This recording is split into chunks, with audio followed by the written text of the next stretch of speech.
Oh, so we're really gonna start it like that, huh? Like what? It's a perfectly normal stream after a perfectly normal perfectly episode. splendid episode. Perfectly splendid. Hello, everybody. Thanks for joining us on our live stream tonight. Yeah. Why are you doing that face already? It's like you're drunk. Ugh. After this episode, I feel like I could be. I have to really limit my head movement because these hats are not stable. No. It took me a while to get them to even sit. Yeah. I was trying to go for like the Pokemon thing of having them like both ways, you know, the Ash Oh, Ketchum the way. Ash Ketchum way, But they where were they just both go. they weren't stable.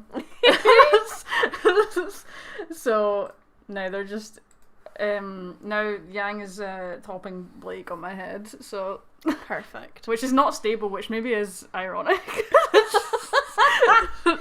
Oh, good God.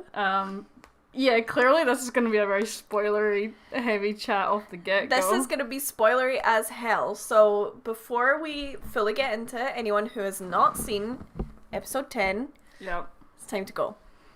It's time to leave. And not only that, Yeah. we, as we have for a couple of weeks now, have our two lovely moderators that you might see in the chat. I feel like this one might be a difficult one to go through. They're actually quite weighty when you lean forward. Well, yeah, they're heavy, both Yeah. of them together. No, they told you. Fuck. Fuck. Oh no! No, not Yang! I told you. Spoilers for later in the volume. Foreshadowing. It's fine, I'll Um, get it back, don't even worry about it. yeah, so obviously we try and keep these a safe space and a comfortable space for everybody to be a part of. So yeah, we have our two moderators and also us. Good luck to them. Oh yeah, rip. So yeah, So what do we do here other than balance hats on our heads? we do this. Not yet. Not yet. But what are we doing right now? Like what is the point of these live streams? We're going through the episodes, screenshot by screenshot, Yes. So in chronological order. So obviously, yeah, spoilers. So, spoilers afoot. Yes. How many did you get this time? Not as many because 80 usually it's in total. Yeah, usually it's a lot more. Usually it's over 100. Today it's Yeah. 80, but the reason for that is some of the scenes are quite lengthy with not lots happening. Like, not lots of cuts. Like it's Not there was lots of no cuts. fighting or anything this episode. I am probably not going to try and keep them on the whole time, but I feel like for at least the start, I'm going to persevere Yeah. until it actually gives me a crick in the neck, which it's starting How to. about I just... No, but that was my whole thing, was the two hats. It's okay. We can share. I feel empty now. This is so rude. We do. We love Blackpink. So this is a Christmas gift that Kelly got me. Yep. Yeah, and I have one of the Blackpink the albums. So yeah. That's so wrong. Switch the hats. No. It's true, actually. I mean, I feel like mine goes with my outfit more. Yeah. 10,000 Days will give me such a crick in the neck. It's true. Alright. Shall we begin? Let's start. Well, actually, no, we have something to set off first. Oh, now? I think we should, yeah. So, Or at the scene? yeah, let's wait till we get to the scene. Yeah. Or should we do it now so that we don't You can- disturb you can, Jorah like- further on? You can demonstrate what it looks like. No. No? No. Okay. Well, I did a poll on this on whether people now think, like, we can just say it's canon and it's done. It's canon. It's done. I'd say it's canon and it's kind of not done, obviously, in the development. No, but fuck no.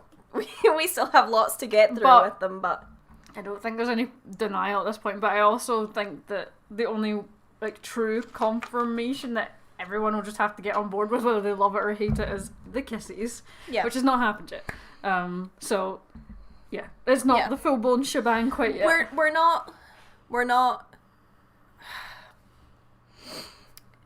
We're not fully canon, as a lot of people are still deniers because they haven't kissed, but as far as I'm concerned, they are canon. Well, yeah. But, I mean, like, if we are wanting, like, the concrete, like, there is no debate, then that is what is required.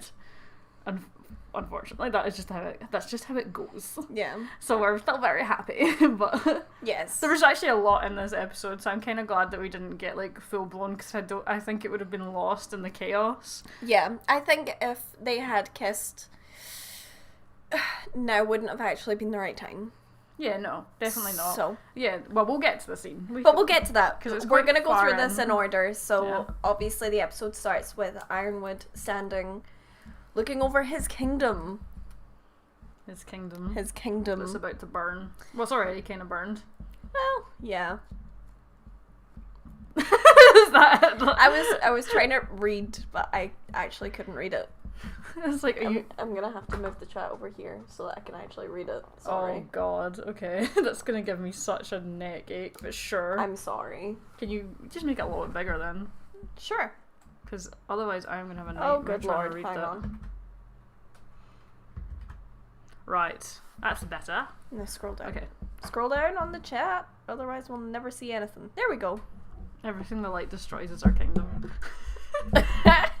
You know what? That surprised the fuck out of me, that first scene. Yeah, but we'll get to that. Woo! Okay. So, Yeah. So we have our two boys appear. What was it they were talking? What's going? I love the detail of the door still being super busted. Yeah. And here from last volume, it's still fucked. Nobody has repaired it. Yeah, I wonder if they've repaired the tile on the floor yet. Oh yeah, that would be like shattered everywhere. Yeah. Yeah. I can't imagine being the people that have to like come in and say bad news to Ironwood. Like, given the state he's in, I would they just must literally be like, rather no. die. If someone was like, you need to go deliver this bad news, I would be like, no, and throw myself out of the building. And they must also know, it must have circulated by now around the soldiers, even the ones that weren't there, that, oh yeah, Ironwood shot a councilman, he shot him, killed him. So now they obviously know that if Ironwood's gonna have a problem with them, they're probably gonna get shot in the face. So, Exactly. Yeah. Oh yeah, she's scared. She's got like a sweat droplet just here as well. Nice analysis. I mean, I don't know what I tried to say there. I put too much anal in the analysis. Anyway, I think this part of it was when they were saying that Crow and Robin were gone also. Yeah. Obviously some real bad news there. I just love that nobody gives a fuck about Jacques Schnee. Like, that was the funniest part of this scene, was just like, Really Jacques was. Schnee's still We still there. have Jacques Schnee, and everyone was like, fuck. I don't care! Yeah. Shoot him, I don't care. Like, nobody cares, and I just think that's hilarious, because obviously Jacques has such a huge opinion of himself and how important he is, and people are like, no. He might as well be rubble at this point. Yeah. Yeah. Alright, let's bounce to the rubble. The rubble, yes. Where they're trying to find survivors. Because they don't actually know who survived it. They just walked in and everything was down. Audi with Watts. Yeah, exactly. Yeah. And then... in the background of this shot is when Crow transforms from bird into the human. guy lifts up the bit of rock, and obviously Crow's under there flapping at him, and he must just be like, a bird survived this? A fucking bird survived this? Look at the chaos. This bird should be, like, dead. And on the first viewing, I thought that Crow straight up decked him in bird form, which was amazing. It's so funny. I'm sad to find out he transformed that quickly, that it's just a second of him transforming and slamming the guy in human form, but the notion that his bird form was as strong as his human form was so good. I know. I'm sad it's not true. It was literally only in discussion with our friends that they were like, no, he transformed, and I was like, he transformed? Yeah. And then I found this screenshot and was like, yeah, He did. Yeah. Just really, really fast. No, I really did thought he bird taxed. We talked about it in the reaction discussion. I was like, I love that, but it's not true. And I'm sad because I just wanted him to be one of those insanely powerful birds. You know how people are always like, oh yeah, swans will break your legs and stuff? Yeah. I want a crow to be one of those birds that's like, he will actually hurt you severely. He will break your legs. If you have food, a bird. he will kill you. Yeah. Yeah. I just wanted that, and sadly, it's not. Sadly, that was not what happened. No. Alright. And then we had another bird. Another bird, but who doesn't turn into a bird, just has a bird name. Yeah. She was hiding under the rubble too. Yeah. And then Crow choked a guy in under a second, and then punches another guy, and we get this really cool transition from the punch into the hitting the desk, which was brilliant. Yeah, very strong metaphor for fisting. Wow. We're really going there today, lads. Yeah. I mean, don't know where their weapons are. We haven't found that one out yet. But I think they could be okay without. Yeah. Until they find them. I mean, Crows is probably like... Crows can just go into a museum after this, to be honest, with all the stuff that has been through. I know, honestly. Yeah. Still with Clover's blood into the museum. Yikes. Anyway, yeah. Continuing swiftly on. Yep. And then he gives the order to go and find the birds and don't come back into my office until you've found them. And they're like, yes, sir. Fuck am I here, man? Imagine it was Bill that had to tell him. Bob? Bill? You know, the worker that's... Is his name Bill? I thought it was Bob.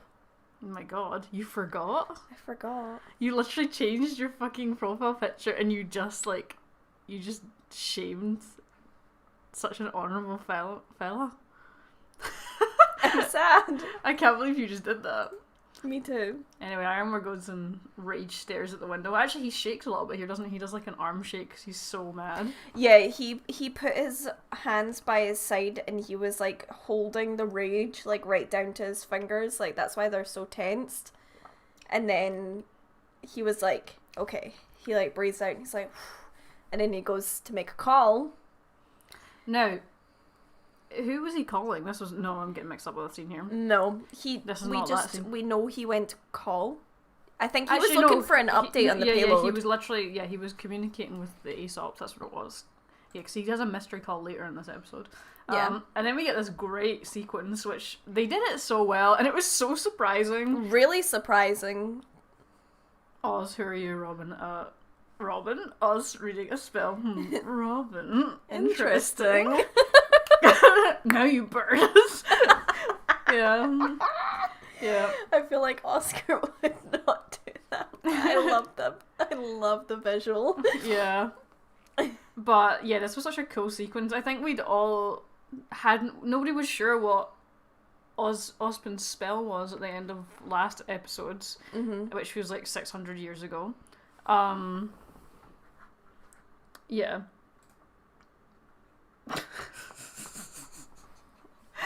Yeah, it was a long time ago, it felt like, between this episode and the last one. But I don't think they expected the bomb to go off.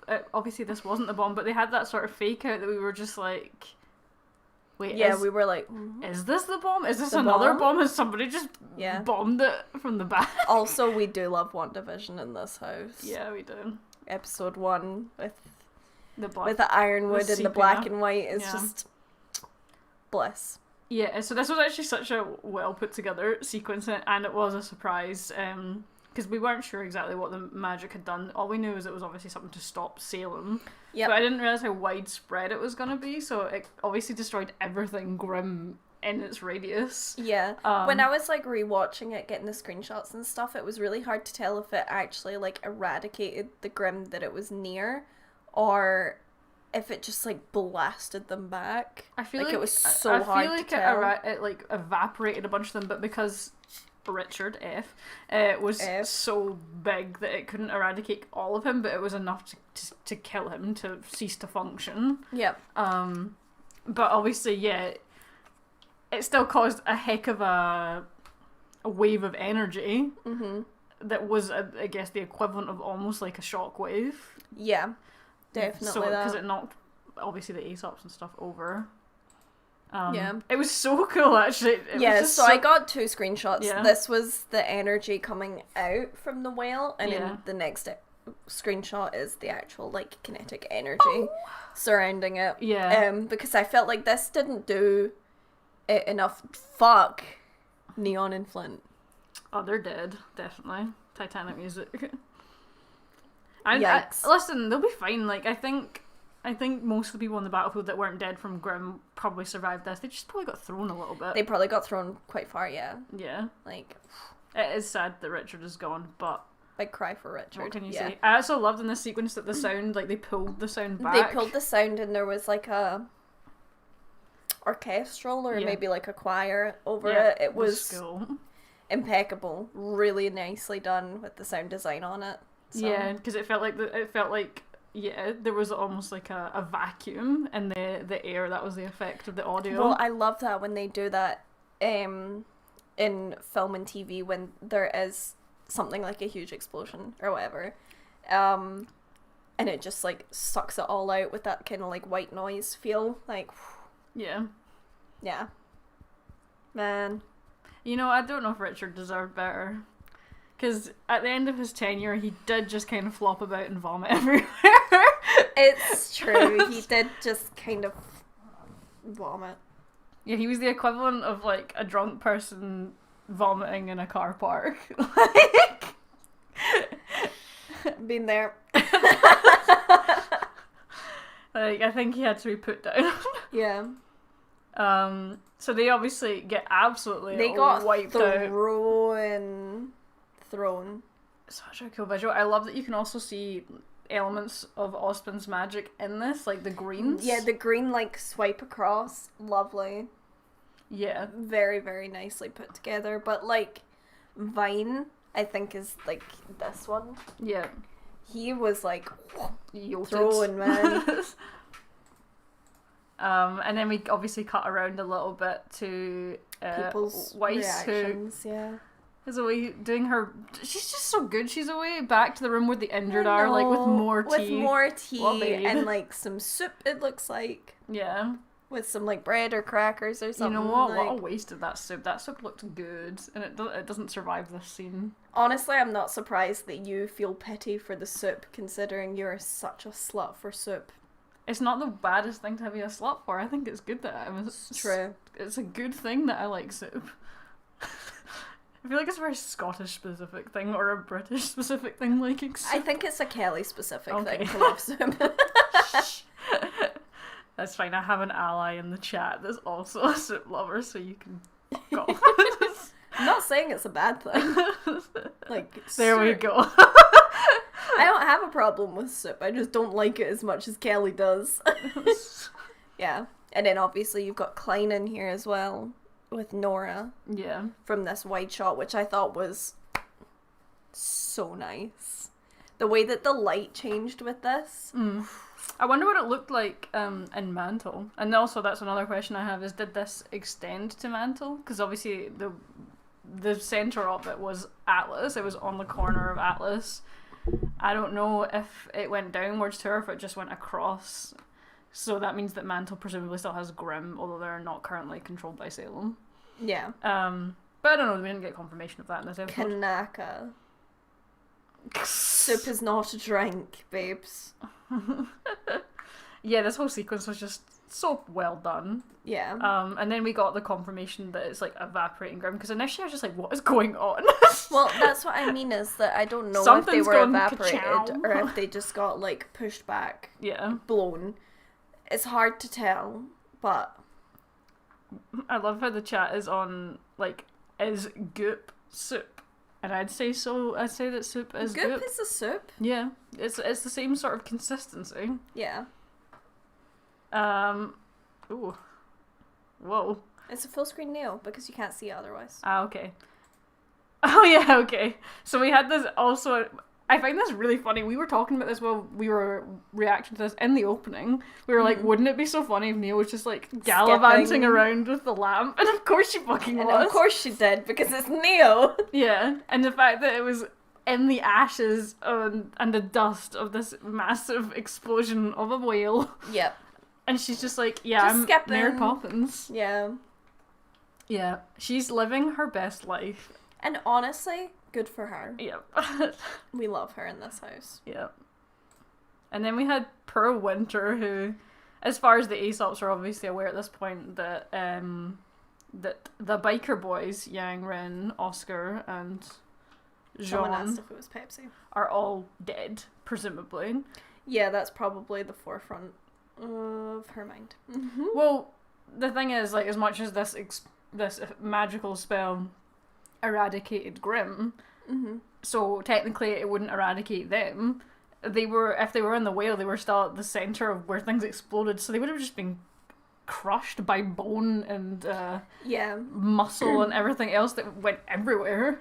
So it still would have killed them. I would say that the reason why people didn't die when they were so close, like these guys, they have a higher aura right now. They've had longer to have like some downtime than the rest of like Team RWBY and Team...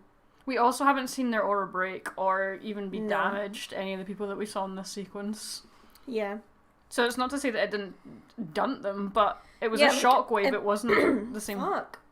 Take a drink of your Pepsi, mate. Jesus. It wasn't helping. A COVID test at this rate. No. I'm fine. But yeah, that's the... Oh my god. I'm going to kill someone. I'll just keep talking. You just figure your life out.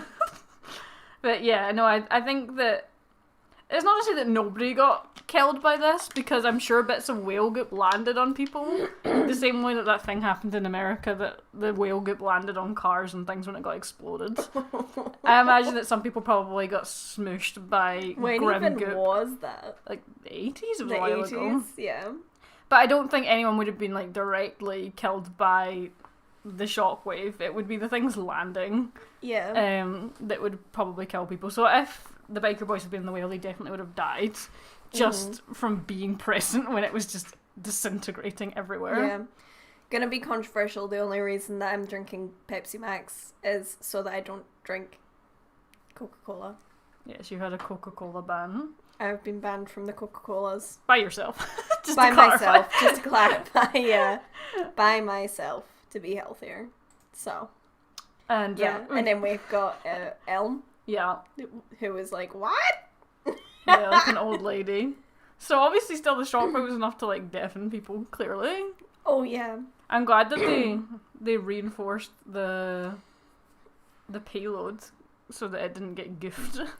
Yeah, like that was obviously deliberate, that the Well, it would have to be very, very sturdy, because they didn't know what kind of fire it would come under from Grimm, and obviously did not want it exploding before it reached its target. Yeah, so it would have been well reinforced, which is a good thing. It is a good thing, and thank God, because if it was a weaker, well, not a weaker bomb per se, but if it was a weaker... What? What is this circle motion that you're creating? The barrier. What barrier? The outer shell of the bomb. The shell of the bomb. The reinforcement. If it wasn't reinforced, there you go. I couldn't even help you with that. I had no idea what you were saying or trying to get to. The reinforcement. Yeah. It's the word I was looking for. It's going real well for you today. Yeah. And then we had sad marrow times. Yeah. Oh, good boy. But we knew he was going to feel guilty about this, because he was the most reluctant about sending them in alone and about setting the bomb off, so it's not surprising. Yeah, he was already not super cool with it, and then... I wonder what the age gap is between Maro and, like, Jean. I don't think it's a lot. Yeah. I think it only must be a couple of years. Well, he is younger than the rest of the Aesops, so it wouldn't be too out of the question for him to be actually only a little bit older than our kids. I gotta say though, I think this is kind of this is the breaking point for, well, this and a scene coming up, or the breaking point for Maro and the Aesops, and I'd say the same for Winter, but we'll obviously get to that. But this is obviously like leading up to that. And then we get this little soft moment between the kids. Yeah, which is rudely interrupted. I'm sorry, I'm trying. What's wrong? You looked at me because I cleared my throat. What? I wasn't looking. That's why you were looking at me more. Thought someone had said something in the chat and I was like, what? No, I thought you were looking at me because I cleared my throat again. And I Literally was like, I'm sorry, I'm self-conscious. Oh, there's strepsils down there. I'm going to take one on them. Wow, nice. You ready, prepared for this? Turns out I have. And then we get another really, really cool shot of... with the cool lighting. Yeah. I do like the post-explosion look of everything. Kind of looks a little bit irradiated, very Fallout vibes, with that yellow hue and the particles in the air. What are you hollering at? Mayuki saying, wow, the attention span. Yeah, it's not great. You should definitely not be in charge of this, which you definitely are not for the moment. Do you know, Gabriel, that's something that I thought of when we watched it before this live stream, because we always do like a rewatch of it. The fact that later on, spoilers, but everyone here has seen it, but when Ironwood has the Aesops in the office and it's like completely basked in darkness. Yeah. And then obviously here, these two are like out in this kind of golden light, but it's because they're not trying to hide anything from each other. Like, their actual motives and how they want to work is clear as day. It's shown. They don't need to hide in any shadows or any darkness, whereas Ironwood had basked himself in complete darkness, and it was only when he'd made up his mind about what he was going to do with Mantle that the shutters went down and the light came in. Yeah. And I thought that was pretty neat, and I'm sure my English teacher would appreciate the fact that I even think about it anymore. Yeah, nice visual analysis there. Yeah, this was actually a great and unexpected scene. I loved this scene as much as wow, it gave you me... got an Arthur Fist meme. I did! Congrats! Yeah. As much as I really didn't want to see Cinder cry. I know not everyone likes Cinder before everyone jumps on it about how awful she is. I actually quite enjoy Cinder as a character. Did you know that Cinder's awful? Did you know that? Anyway, I think you don't even need to like Cinder to have felt pity for her. Yeah, I would agree. In this scene. I would agree with that at the very least. So... Yeah. Yeah. I also just thought this was a great roast as well, this scene. Watts didn't hold anything back at all. Obviously in this scene they're talking about the situation re Penny and how Cinder naively thought that Watts had basically just made her completely his own puppet to use, which is not the case. He infected her with a virus that was going to have her self-destruct at the end. Yeah, open the vault and self-destruct. And then obviously Cinder is like, well, what the fuck am I supposed to do then? Like, if she self-destructs, how am I supposed to get the powers? Like, yeah. Then where will we be? Because I can't get any of these. So, like, and I don't even know if Cinder knows that if a maiden dies when they have the power, it gets passed on to someone else. She does. She definitely knows that, yeah. Because then who would it go to? But then also she RWBY? has the sucking powers. She does, because she's got the grim arm now. She doesn't need the glove. She doesn't need the person to be like, oh my god, you're in my thoughts, here, have my powers. Here you go, my powers. She can just suck it out. She doesn't need to build any kind of relationship with the person, but also, if the person's dead, the powers go to someone else, so she doesn't need them dead either. She needs... Your head is so flat. The way that it's flattened your hair, that. Why'd you take it off? It hurts my forehead. Good. Here you go. Thanks. Enjoy it. Took it not to wear it. Scumbag behavior. You need to actually make sure you can see the writing. There we go. Real serious analysis time. Super serious. I thought this shot was cool. Well, I bet you did, because you were like, my god, please step on me, please step on me. As soon as I watched this, I was like, god, you're just thinking, wow, Cinder's such a dominatrix, oh my god. This was high top energy until Watts out-topped her with it, man. Yeah, when we were watching it, that was literally what was in my head. It was like, you're having a meltdown inside your brain right now at these stilettos. Honestly, these fucking Louboutins. Yeah. She's really out here with the highest fashion in the highest heels. Just fucking shit up. Actually, this is a great shot that you got. Thank you. I got many. Yeah. Of course, this is Cinder, so... Yep. So she's just like, are you fucking kidding me? And zoops him out over the... Yeah, this is when she's like, this is my plan, this is what I'm going to do, and you're going to help me. Like, you're not going to hold me back. This is exactly what is going to happen. And then Watts was like, no. No.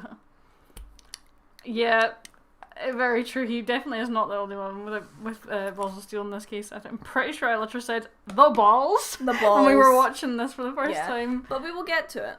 Because, next screenshot. Yeah, the fact that he...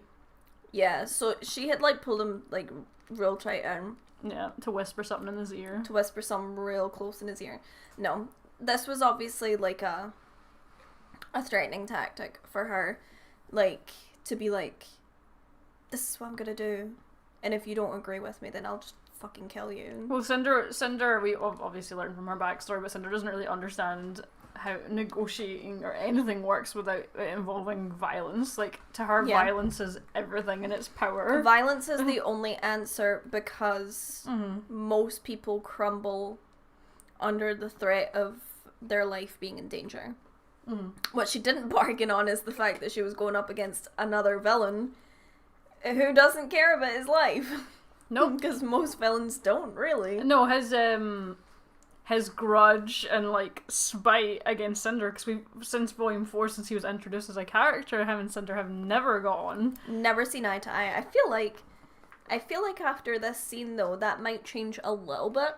Maybe, but he not by lot. He hates her so much that he was happy to make sure that she knew exactly what he thought about her and really hit a nerve, even if it killed him. Like, even if it killed him, he wanted her to know. Josie said, when your mum catches you feeding vegetables to the dog, but I raise you one higher, and Cinder is the person and Watts is the dog, and it's you trying to, like, look into their mouth to see if they've got fucking a bit of bone stuck or something. Yeah, they've eaten something that they shouldn't. Yeah, that is the like... I raise you one higher. Oh wow, we flew past 69 likes. I saw it and then it was gone. Oh god. Fleeting. Yes. Yeah. Right over the building. Right over the building. Really, really tall building. The fact that you can't even see the ground because it's so dusty. Yeah. Difficult. So definitely a if you drop you die scenario for Watts. Yeah. But then he big balls this situation. No, of course people don't throat grab their dogs. Some people do. Well, some people do, and those people are wrong. He big balls this situation and lets go of her arms. He doesn't want to look like he's trying to save his life. He doesn't care. Yeah.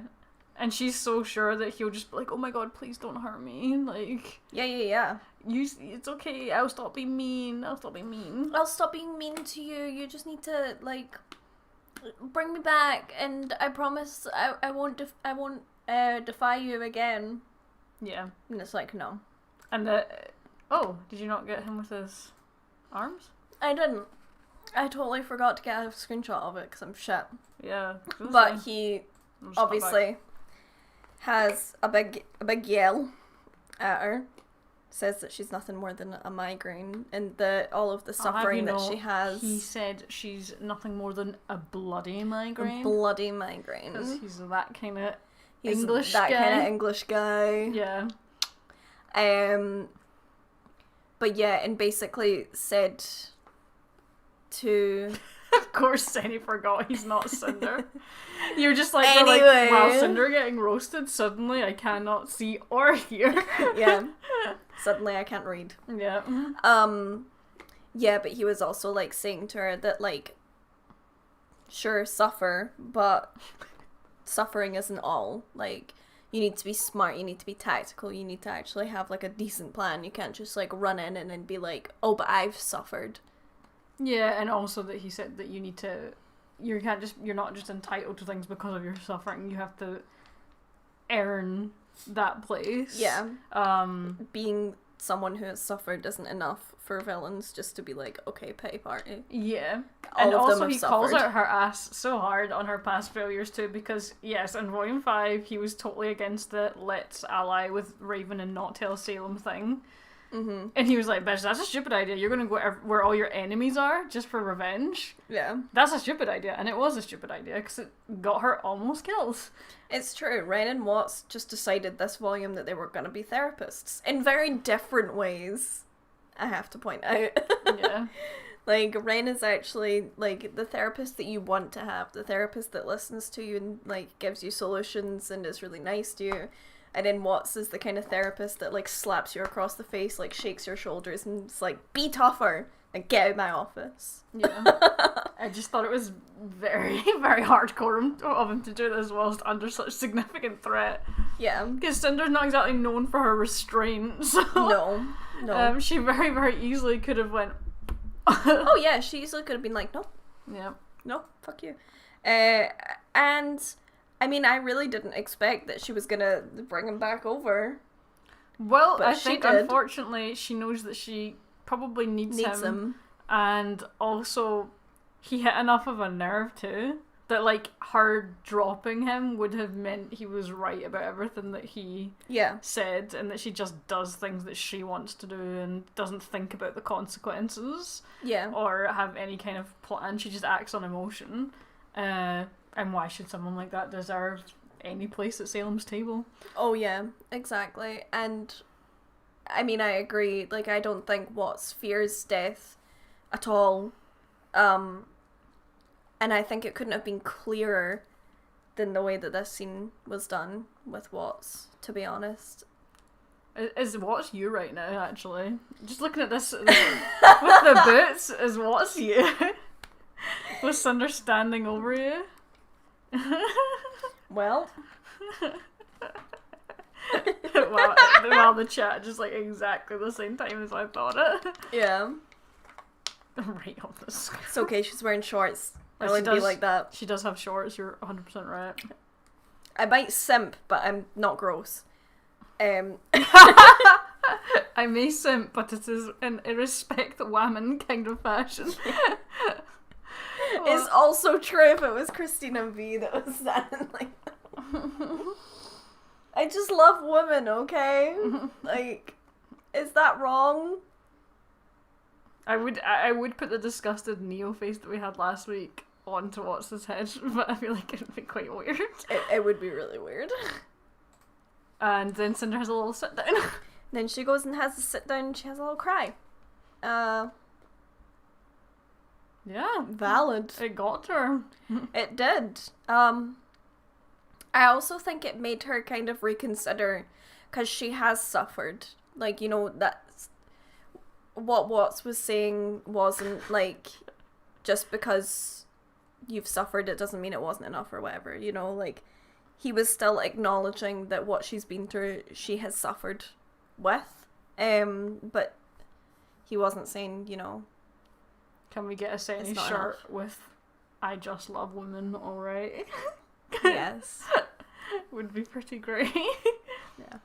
Yeah, it was interesting to see her cry, because we've obviously seen little bits of emotion from her, but not quite like this. I don't think we've ever seen her so defeated before. No. And something that I remembered actually was Cinder's actually quite young.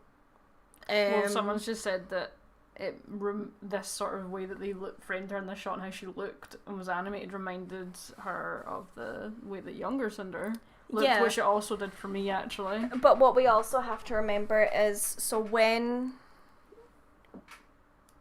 prior to was it volume 2? It was volume 2 when Cinder like infiltrated Beacon under the guise of being a Haven student. Yeah. Right? A classic. So Monty said at the time that Cinder's age could pass her as a senior student in Haven Academy, which would put her at 21 years old. Yeah. I think she's not far off Winter's age. Yeah, she's... maybe a bit younger. Like, 21 to 23. There's maybe been, like, only a year that's passed since then. And because of the trauma that she's went through as well, it actually makes her a little bit younger. Mm-hmm. Like, in her sort of development and thought process and stuff. So, yeah. Sucks, but she is still internally like a child that doesn't know what to do with her emotions, and unfortunately has ended up quite murderous. But yeah, that's how it be for her. Oh, and I didn't get it. But Watts is like real surprised by her reaction here, because he did not expect this. No, I think he expected her to drop him, and he certainly didn't expect for her to, like, just flop and, like, suddenly go all quiet on him, like... Do you know what I thought was actually really surprising? And I didn't take many more screenshots because I felt like I'd already, like, oversaturated the amount of screenshots that I got. But when she brought Watts back and he, like, looked up at her... Yep. She looked down at him and her face cracked. Like, she didn't hold back the emotion that she was feeling in that moment. She let him see that it hurt, which is not something Cinder does. Yeah, because he definitely expected her to just be mouthy or kill him. He didn't expect this, and Cinder always obviously puts a front. I mean, Cinder's one of my favourite characters, so I'm not gonna stop talking about her. Sorry. Anyway. Aww. No, you have to stop talking about it. Boss mode demands it, and he's the boss. Because he's in boss mode. So Cinder is great. Love Cinder. We love Cinder in this household, don't we, babe? I just, like, had a total change in character. I just suddenly feel like the light of Cinder fall, burning through my soul.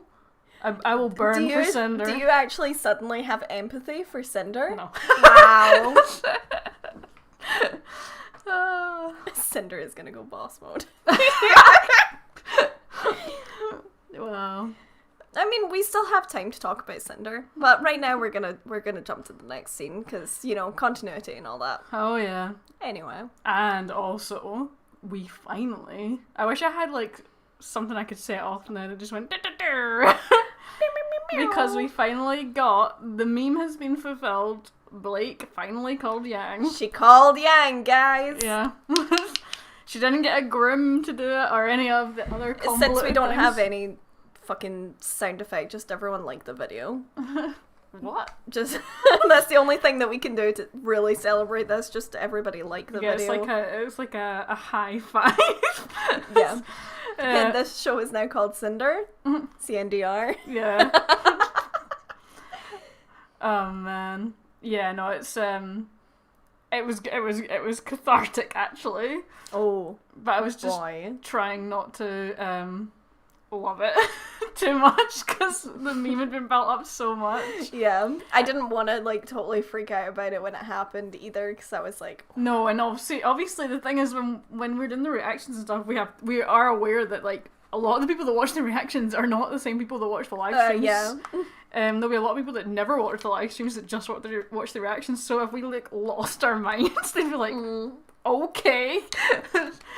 But yes, the prophecy has been fulfilled.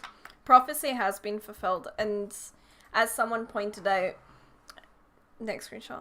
Yep. Big baby face. I love her. I'm so glad that I got this. But Blake, then this is so funny. Bernardo, perfecto. Yeah, Blake didn't even realize that she had answered. Until she Yang was like talked looking to her. off. Yeah, she was like staring out of whatever, probably the window. Yeah. Yeah. Ooh, in sync. That was gay. We're on the same gay wavelength as everybody else here right now. Yeah. We are all on the same wavelength, guys. Yeah. We are connected by the gays. But this was very soft. Yeah, can we all just take a moment just to look at Blake's face and just appreciate that she's so fucking cute? Yeah. I love her so much. I think she was looking at the window, and then her ear, if I remember rightly, twitches at the sound of Yang's voice on the phone, and she's back to the phone, the scroll. And a big happy boy face in relief, because it has been, as much as it's not actually been long, it's been maybe like a day and a bit. And Yang takes screenshot. Yeah, it's maybe been a day and a bit since they split. Yeah, well, that's right, because it was over 48 hours. Yeah, it's been We're not quite finished the 48 hours. It's been one day. Yeah. So yeah, it's not actually been that long in canon time, but it's still been long enough, and a very stressful period of time where everybody's almost died and they've not actually been able to speak to each other. Yeah. And also they ended things on pretty bad terms, not like the worst. They've had worse. No, they've had worse terms to end on. But it wasn't smooth. This wasn't great. Yeah. Also, hello Dan. She does have Blake in the palm of her hands. Yeah. Nice observation. Yeah. Did you? I wonder if you went excessive here. Well, so I thought that this was required because Jean was the one that Yang had the talk with. Yeah. Obviously, he didn't pick up on it straight away. It was afterwards when she was like, yeah, Ruby. And he was like, oh, okay. Just talking about Blake. And I thought it was really cute that he came over and could see that Yang wasn't able to articulate her words properly in this moment. So he was like, yeah, we're good. We're all good. How are you guys? Yeah. Just to try and keep everything smooth.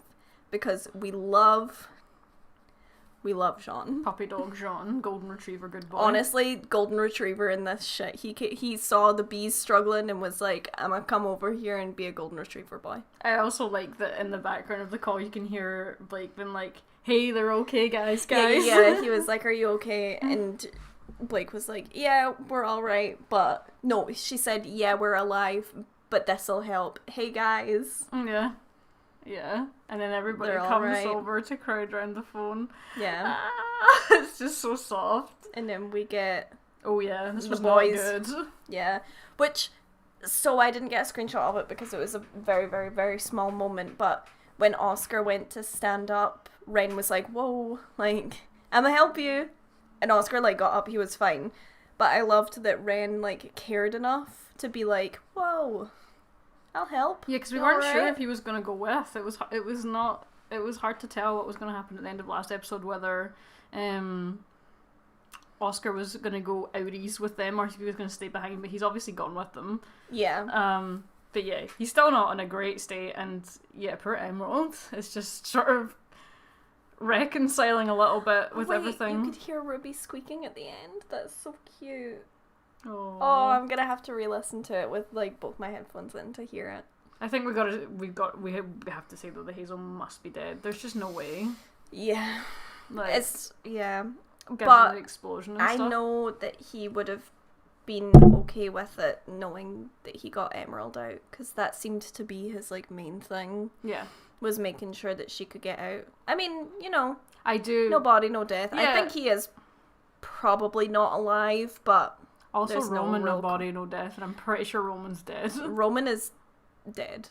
Yeah. They had to actually confirm that at a panel because of the no body, no death. And he's dead. Yeah. And it's not necessary always to show a body, and I think, given the level of destruction we saw at the whale, there's just no way. And he'd also loaded himself full of dust, so it already... Oh, that would have, had a really bad they animated it in such a cool way that, his eyes went really red and discoloured. Yeah. He almost had radiation poisoning. Yeah. Because he was basically poisoning himself really cool. with dust. So even and he also burned himself. The guys, it's the same thing with Adam. He broke his spine. He'd been stabbed twice and fell into cold water. He's dead. He's dead. Yeah. Everyone. I mean, the fact that you even heard Adam's spine crack. Yeah. And people are still like, no, he's alive. Yeah. No, he's not. I'm sorry. But this was soft, Emerald. This was soft. You can make this bigger if you want to, but Emerald has tears in her eyes here, and that's why I grabbed. Yeah. Because Hazel did protect her in the end, and now he's Dad, gone. no, you'll make me cry. Gretchen would be proud of him. She would be. He did the right thing in the end, despite all the other shit that he did in between. And ultimately, hopefully, he has steered Emerald onto a path to better. Yeah. To better herself. So, like, even if that is... Oh no, I'm making myself sad here. Yeah. Like, Gretchen obviously died a long time ago, but he has steered someone who essentially would have lived a life that was going to steer them towards death in the same way, and he steered her on the right path. So it's like a little surrogate sister-daughter thing. It's very soft. It's a full circle moment. It's full circle, and we love to see it. And I will cry about it later, probably. I can't let myself think about it too much, because I will cry, but I'll probably do that later.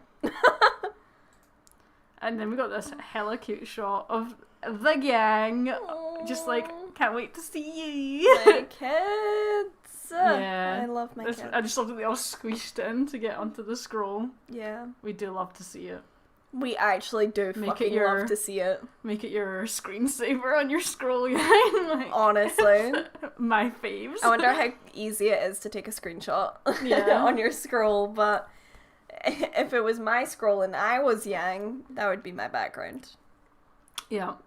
Some of my most important people in my life. Yeah. Very, very soft. Just gals being pals. Yeah, just gals being pals. And then obviously... So Weiss sends the group a map because she can see that they're in the agricultural area, which makes sense because it was all farmland. Yep. And sends them a map through the subway system to the Schnee Manor, which gave me a big yikes because I was wondering what state the subway system would be in, because I was all worried that there was going to be apathy down there. We knew that the civilians had been told to evacuate into the subway, but we hadn't heard anything since. MC. Emerald is sus, vote her out. MC. But she admits to being kind of sus in this scene, though. Well, yeah, because she wants to bail. She doesn't want to be around these preppy people. I don't think so. No, I think she does actually want to be around these people. I think that if she really wanted to, the moment of the chaos of, like, after the explosion, she could have illusioned and left. She wasn't down enough that she couldn't use more illusions. Yeah. And Emerald she could have left. She literally could have left at any point. She went right to the fucking Schnee Manor with them. Yeah, and she really, like, with the way that her powers are, she really could have left. She didn't. Which means that she, for better or worse for herself, is intending to stay for now. Even if she doesn't quite realise herself. Yeah. Yeah. Exactly. So yeah, she gets escorted, and she's got the purple ones, which I don't know if we've seen anyone with the purple. We haven't. Because Ren had the pink ones. Yeah, he had pink. These are much more purpley. Yeah. So. I don't know what the purple means, but maybe it means sad boy hours. Yeah, Ren hasn't really explained what all of them mean. I don't think Emerald can use them on one person. I think she can use them on multiple. Yeah. Because she did it to all of them at the end of Volume 5 in Haven, because they all seen the same scary Salem thing. Yeah. So she can do it to multiple people. Okay, so here's my theories on what the purple means. It's either guilt, regret, or relief for having got away from Salem. Those are my three that I think it could possibly be. What do you think? I mean, mourning isn't technically an emotion, but I feel like she is mourning a loss there. Of Hazel and this new life that she's found herself on. Yeah. But it could be guilt tied to that. Mhm. And then we have Yang been like, she's one of the reasons I lost my arm, whilst like waving Emerald weapons. I know. I totally forgot that that's what she had in her hands, was her weapons. But it makes sense. Like, she can be quite dangerous. With her illusions? With her illusions and with her weapons, she can be really fucking dangerous. So it's no wonder that they took the weapons from her. But she does get them back at some point. She could straight up use her semblance in front of them and they wouldn't know, to create an illusion of her walking still in front of them with her hands up, and then like just dart out, grab her weapons and go. But she doesn't, obviously, but it makes sense to like keep an eye, because they don't know what her plans are here. But obviously Oscar's a bit of a mediator, but like, my dude, you don't need to forgive her, but maybe a second chance, like, she could be useful here. And he's right, she's really powerful. Yeah. Like, if she did consider being part of the good guys, if you wish, she could do really, really well. If she wanted to. That's the real question, though. Does she want to? I don't know if she wants to yet. No. But she certainly doesn't want to be associated with Salem either. Do you know what gives me like mega concern though? Is if she does stay with the good guys and then runs into Mercury. Oh yeah, Mercury not gonna be happy about that. No, I don't think he will be. But then in Emerald's mind, Mercury, as much as he was told he had to, like, he never really resisted. She does feel kind of abandoned by him to some degree. And certainly feels abandoned by Cinder, so maybe she's just like, fuck it. Maybe. It's still hurting, but it's like, fuck it. Yeah.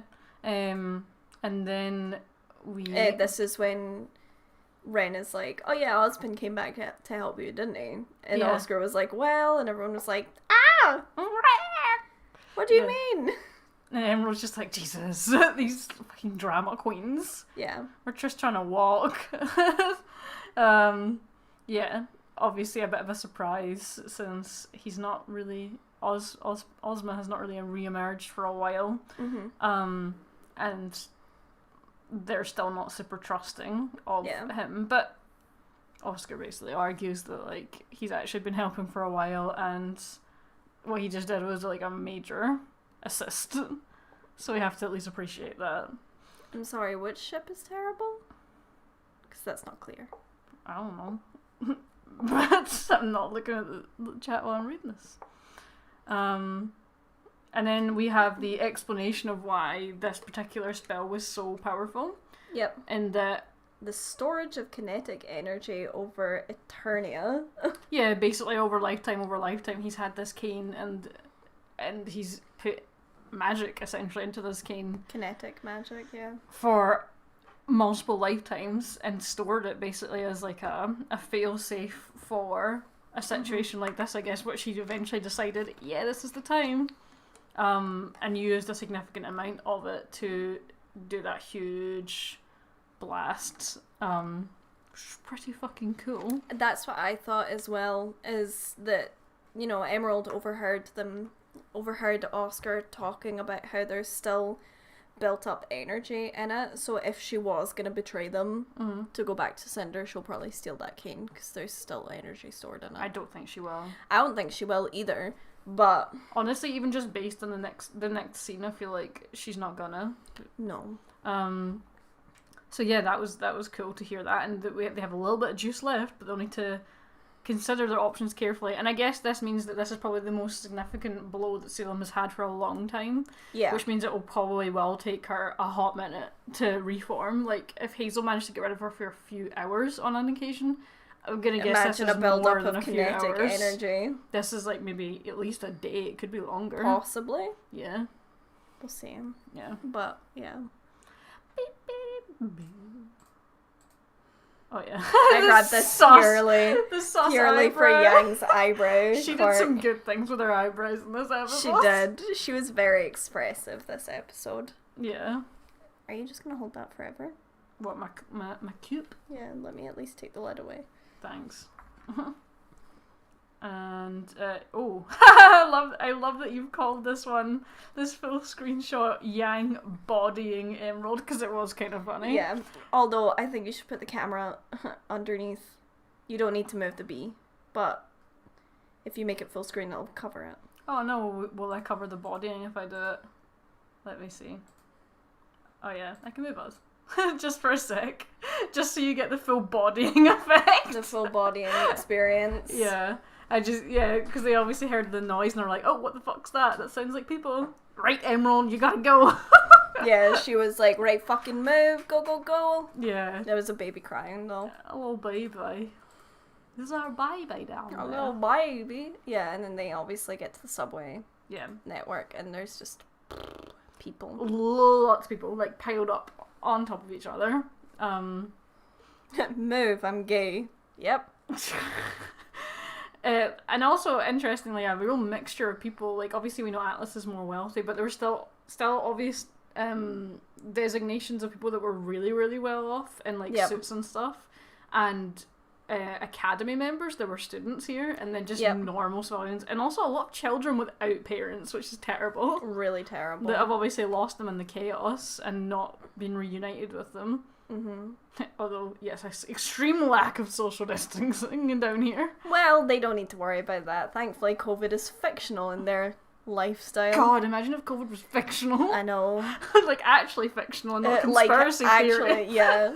Like, imagine that it just wasn't actually real. Yeah. And I could just see my friends again. Fuck. And then we have... Obviously, they must be getting a lot of looks here, because they've just came from the tunnel. Yeah. I don't think that they've seen any Atlas. The lines for con entry. I don't think that they've seen any soldiers, because I'm going to guess the majority of the soldiers have been fighting in the city or on the front line. Yeah, so they probably hasn't seen anyone, but these guys clearly look like... This is probably the first, like, armed... Yeah, the first armed people that they've seen come through.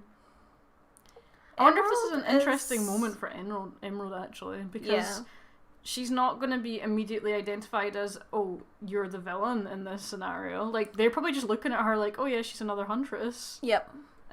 Exactly. Which is interesting, actually, as a random thought. Yang is always keeping an eye on Emerald.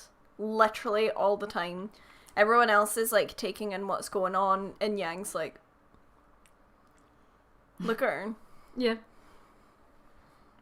Well, in a weird way, Emerald's kind of been this weird butterfly effect on Yang's life in a way that a lot of other characters haven't been, because obviously from choosing her to be the one that was going to be set up with Mercury, like, things have just spiraled for Yang a lot from that, so it's had a big impact on her life. Yeah, but, you know, as Miyuki said, like, she's really seeing, like, what her actions of being part of Salem's crew has really fucking done for all of these normal people, these people who haven't really done much wrong in their lives. I'm sure they've done some things wrong, but as a whole, pretty innocent people. And also, we've seen this already from Emerald in Volume 3. She also didn't enjoy watching what was happening to the civilians at Beacon. She thought it was sad.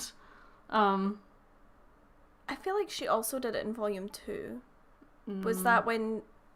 No, it was Volume 3. Yeah, it was when Mercury was like, I'm filming gonna get the best angle. Yeah. And she was like, this is awful. Yeah. And Cinder was like, yeah, isn't it? And she was like, that's not what I was meaning. Yeah. Yeah. It's almost sad. That's the one. Yeah.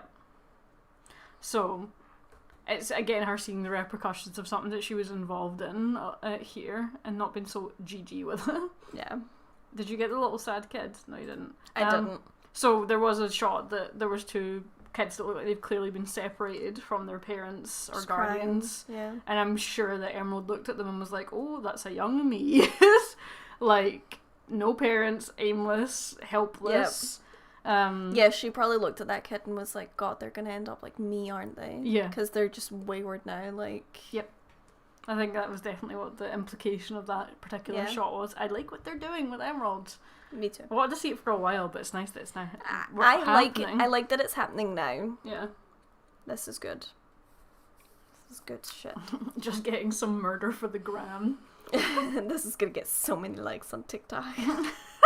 That is Mercury. You can imagine him putting filters on it and shit. You just know that Mercury is the type of guy on TikTok that would just be the thirst trap kind of guy. Yeah. Like, it's just a very normal video and then it's like, oh, suddenly I'm topless.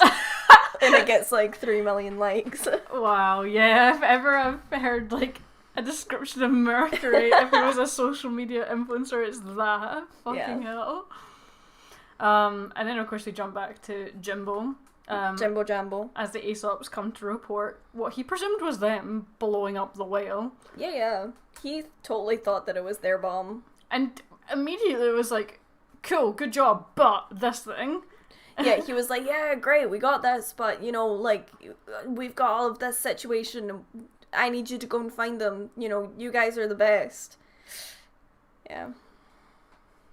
Mercury does those cringy viewpoint videos that go straight on the "Are the straights okay?" Right? Yep, the POVs. I know. I also grabbed this because Cinder's on the screen, so he's obviously got some information about her there. Yeah. And I'm like, what does it say? Yeah. What information do you got on her? Lots. I want to know. And then he tells them that, oh, by the way, Crow's escaped. Crow and Robin are gone, and Harriet's raging, and all he had to do was lift a hand. Yeah. And Harriet stopped, because she's so fucking whipped. But she was ready to go fast. Oh yeah, she was ready to bust it right out of there, but no. Yeah. And then poor little Winter comes up and is like, yeah, that wasn't us, just a heads up. And Ironwood questions, well, what the hell could do that? And probably in his head's like, Osmond. There's only one other thing that could do that. Definitely. And obviously has the confirmation that there's still no closer to getting Penny, that whatever Watts did, he probably betrayed them, which of course he was going to not do what they asked. Yeah, I was really, really scared for Winter in this scene. I'm still scared for Winter, even though this scene is over. Because I don't know what the fuck he's gonna do. Yeah. He's so unstable, it cannot be overstated how mentally unstable this man is. And I'm scared for Winter. Yeah. I mean, the fact that he hears, like, he's like, oh yeah, you've still got Drillon and Ren and Ark, so give them over, and we're gonna basically use them as a bargaining chip here. Yeah. And saying, I can't believe I didn't think of this before. I can't believe I didn't think to use Crow as a bargaining chip before to get the kids to come here, otherwise I would have killed them. No, to use those three as bargaining chips. No, I know, but in custody. Yeah, but his plan, when he said, I can't believe I didn't think of this before, it was for Crow. Oh yeah, and also been annoyed that he didn't kill Crow when he had the chance. Yeah. When he had him in prison, he just let him live. Yeah.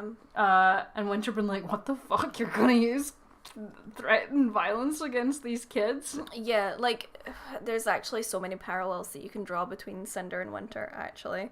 And what is especially and abundantly clear is the fact that with Cinder, she killed her stepmom and her stepsisters so that she would be free, and she wouldn't have to suffer the hands of abuse anymore, and then ended up with Salem as her leader, which was just more abuse. And I see that happening with Winter as well. She escaped her father's abuse, you know, got this high-ranking job so that she didn't need to put up with his shit and just make her own money and do what she wanted, but has ended up with a power-hungry maniac.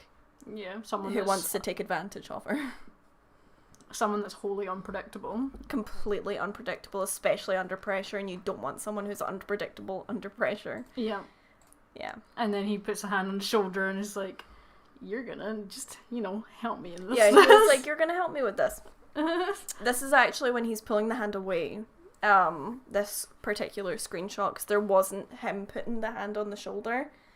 This is after Harriet's like, hey, anyway, I'm gonna be a snitch. Fuck you. Yeah, if you got the... I have him breaking the table. Yeah, so Harriet throws Winter under the bus. So hard. Like, in a way I haven't seen people throw people under the bus since high school. Yeah. That's... Whew. Yeah. And she just did it so quickly without needing prompted. They could have said that they ran away or that they broke out in the chaos or anything other than what actually happened. But Harriet is still clearly very loyal to Ironwood, and yeah, this is also a kind of like a fuck you for when Winter went, I outrank you, and she's like, but Ironwood outranks you, man. Yeah, who outranks you now? Yeah. And just throw you under the bus in front of your superior. It's like, okay. And Winter doesn't even try. That's not even cool, but whatever. Doesn't even try to deny it. No, but that's because she knows not to. And also because she's probably not a very good liar, really, either. Well, she came from a history of household abuse. She's a good liar. But... I don't think she'd be able to lie to Ironwood, though. The thing is that even if she was a good liar, if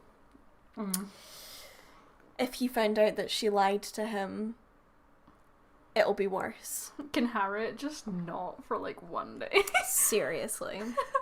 Yeah, seriously. She's certainly putting herself in the hated category for characters. Yeah. And that's like a really hard category to get in for me, actually. But like Adam and Harriet are both in there. Oh no. Very different reasons, but they're both in there. Yeah. And Raven. And Raven's in there too. Yeah. Like, I still like Raven in some aspects, but she'll never be redeemable for me. No, of course not Cinder. I love Cinder. Like, I think she's actually a good villain, which people will argue with me for, and I really don't care to argue back about it. I've spoke about Cinder so much on this channel for so many years. So, no, Cinder's not in there. Yeah. Yeah, Harriet is that one kid at school who reminds the teacher of homework, and that is why I hate her. Yeah. I don't, I mean, I kind of enjoy it for the drama, but I've never been, like, super hyped about Harriet as a character. I've always been on the Marrow train. Hang on. Boss mode. After what you said earlier, why do you think I care about your opinion? Like, I'm genuinely asking with a serious answer. Why do you think I care? You don't. Do you know who else is in that list? Jacques Schnee. Of my hated characters. I forgot to put him in there, but he's in there. This is like a terrible room of people that we're now seeing. And then Ironwood slams the table. That's her. Hold on.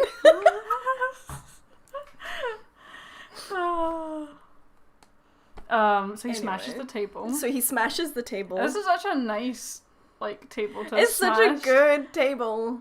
Yeah, it's the one that had all the cool projections from volume 6? No, 7. Well, see, if you wanted me to address you, I mean, you could have just asked. See you later. Mods, if you could, you know, do your policing.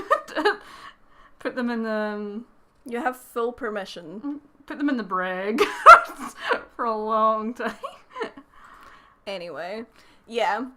As we have lovingly referred to this scene as Monkey. Because he gorilla slammed that table. And then the ASOTs are like, fuck, that was a nice table. Yeah. I think, actually, Harriet really did not expect that kind of reaction. No. Like, I think she thought that she was going to say to Ironwood and be like, whoa, like, look at what she did. She's so bad. And then, yeah. And then that failed. You totally went back on her. I think you'll need to... What? Do the thing. Oh yeah, I can do that. Yeah. I don't think that's actually something that the mods can do. No, can we stack timeouts? Yeah, I think you can stack timeouts, but... Eternity. Let's not do that. Yeah, I'll get it. Yeah, Harriet did realise in that moment that she'd made a mistake. She was like, haha, like, I'm gonna get you in trouble. And then the teacher, like, freaked the fuck out. And she was like, oh shit. No, that's not what I wanted, actually. You can keep going. No, I know. I was just making sure you were getting on all right there. I'll jump to the next screenshot. Beep, beep, beep, beep. Oh, yeah, and then this is when Ironwood gets a call in the middle of his temper tantrum. Oh, yeah, we don't know who this is. Or, No. This is the airship this is one. We have airships coming in. We don't know what they are. And at first I was like, oh my god, are the boys here already? But then I realised that would be really fucking quick. It just feels like it's longer because we obviously had the hiatus, and then we had the break last week, so it feels like it's longer that these episodes have been going on, but yeah, it's still only a 48-hour period. So everyone else wouldn't have been able to. Everyone else wouldn't be able to. It's fine, continue. No, give me a high five. No, we don't need a slick high five. Give me a high five. Continue. We don't need to dwell on boss mode's unfortunate early exit from chat. Don't leave me hanging. You're gonna have to hang forever. A pet then. Forcefully, right? Enjoy sandwich. I'm roasting. Soup slots. Me too. Do you want me to open the window? No, we should just keep going and then we can open it. Okay. And yeah, poor Whitley's work is just undone. Yeah. Undone. So, like, thank God that these aren't manned, for one. That would be fucking terrifying if they were, because he just bombed them all out the sky, but... Yeah. But I got this one as well, because I really loved the way that it faded down like this. Yeah. With him just fucking scowling at it. Well, this is when he's like, Weiss. Because he knows it must be a Schnee family shenanigan. Yeah, and he wouldn't expect that it would be Whitley either. No, definitely not. He definitely thinks that Whitley is still whipped for Jacques, so he would be like, oh, that's definitely Weiss. Yeah. And obviously, there's another fear for Winter is now Weiss is like an even more obvious target. Yeah. Because they're shenaniganing. People are requesting the high five. Wow. Because I was asking for the high five and you were like, no. It's because I wanted to move on from trash. That's absolutely fair enough. I don't need trash I just content like to argue in the with chat. people sometimes. I know. So in lockdown, to be fair, it's quite enjoyable because you can't really like argue with anybody in lockdown. Yeah. You don't see anybody. No. Exactly. Yeah, this is when he's like, Weiss. I didn't actually get villain pose. villain pose in my darkness. Yeah. Yeah, I don't think I got a screenshot of Winter's face. Oh, she was not happy. But she was concerned. Yeah. She was. And I don't think Marrow was very cool with it either, but I can't remember if he was in the shot. Yeah. Well, I mean, he won't be on board with this. No, fuck no. Is this when the window's open? No, this is when it jumps to boys on the rooftop. So is this before, was this after Ironwood's like, I had to make a call? Yes. So you didn't get the windows open? No. You didn't screenshot as much as I thought you did. No. Yeah, that's why this is how you got less screenshots, because you took less screenshots. I am literally dying. Can I open the window? No. Please. Fine, go for it. To be fair, yeah, we still have the B scene to do. It's gonna get real hot. Yeah, it's and heavy. gonna get real fucking hot and heavy in this bit. Yeah. Well, you can just see Jorah's legs when you move. Just legs on the floor. Love that. Yeah, who the heck is Ironwood calling in the scene before it though? He's like, I have to make a call. Yeah, he's like, I have to make a call, and I'm like, who? Yeah, who? Because initially when it cut to the scene, I was like, oh, he's going to call what? Is he? You're the one that left the vicinity. Then let me back in. No, you're not allowed back in. Wow, you're causing some real friction between our chairs. You're now. causing friction. Who is he calling then? Because I have no who's he calling? idea. Cordovan? The wild card? Is it his booty call? Does he have a booty call? I'm genuinely trying to think, because the Aesops are all there, so he's not calling any of them. Oh yeah, the CCT. What? That would make sense. Why would he call the CCT? To get the broadcast out. Oh, right, okay. True.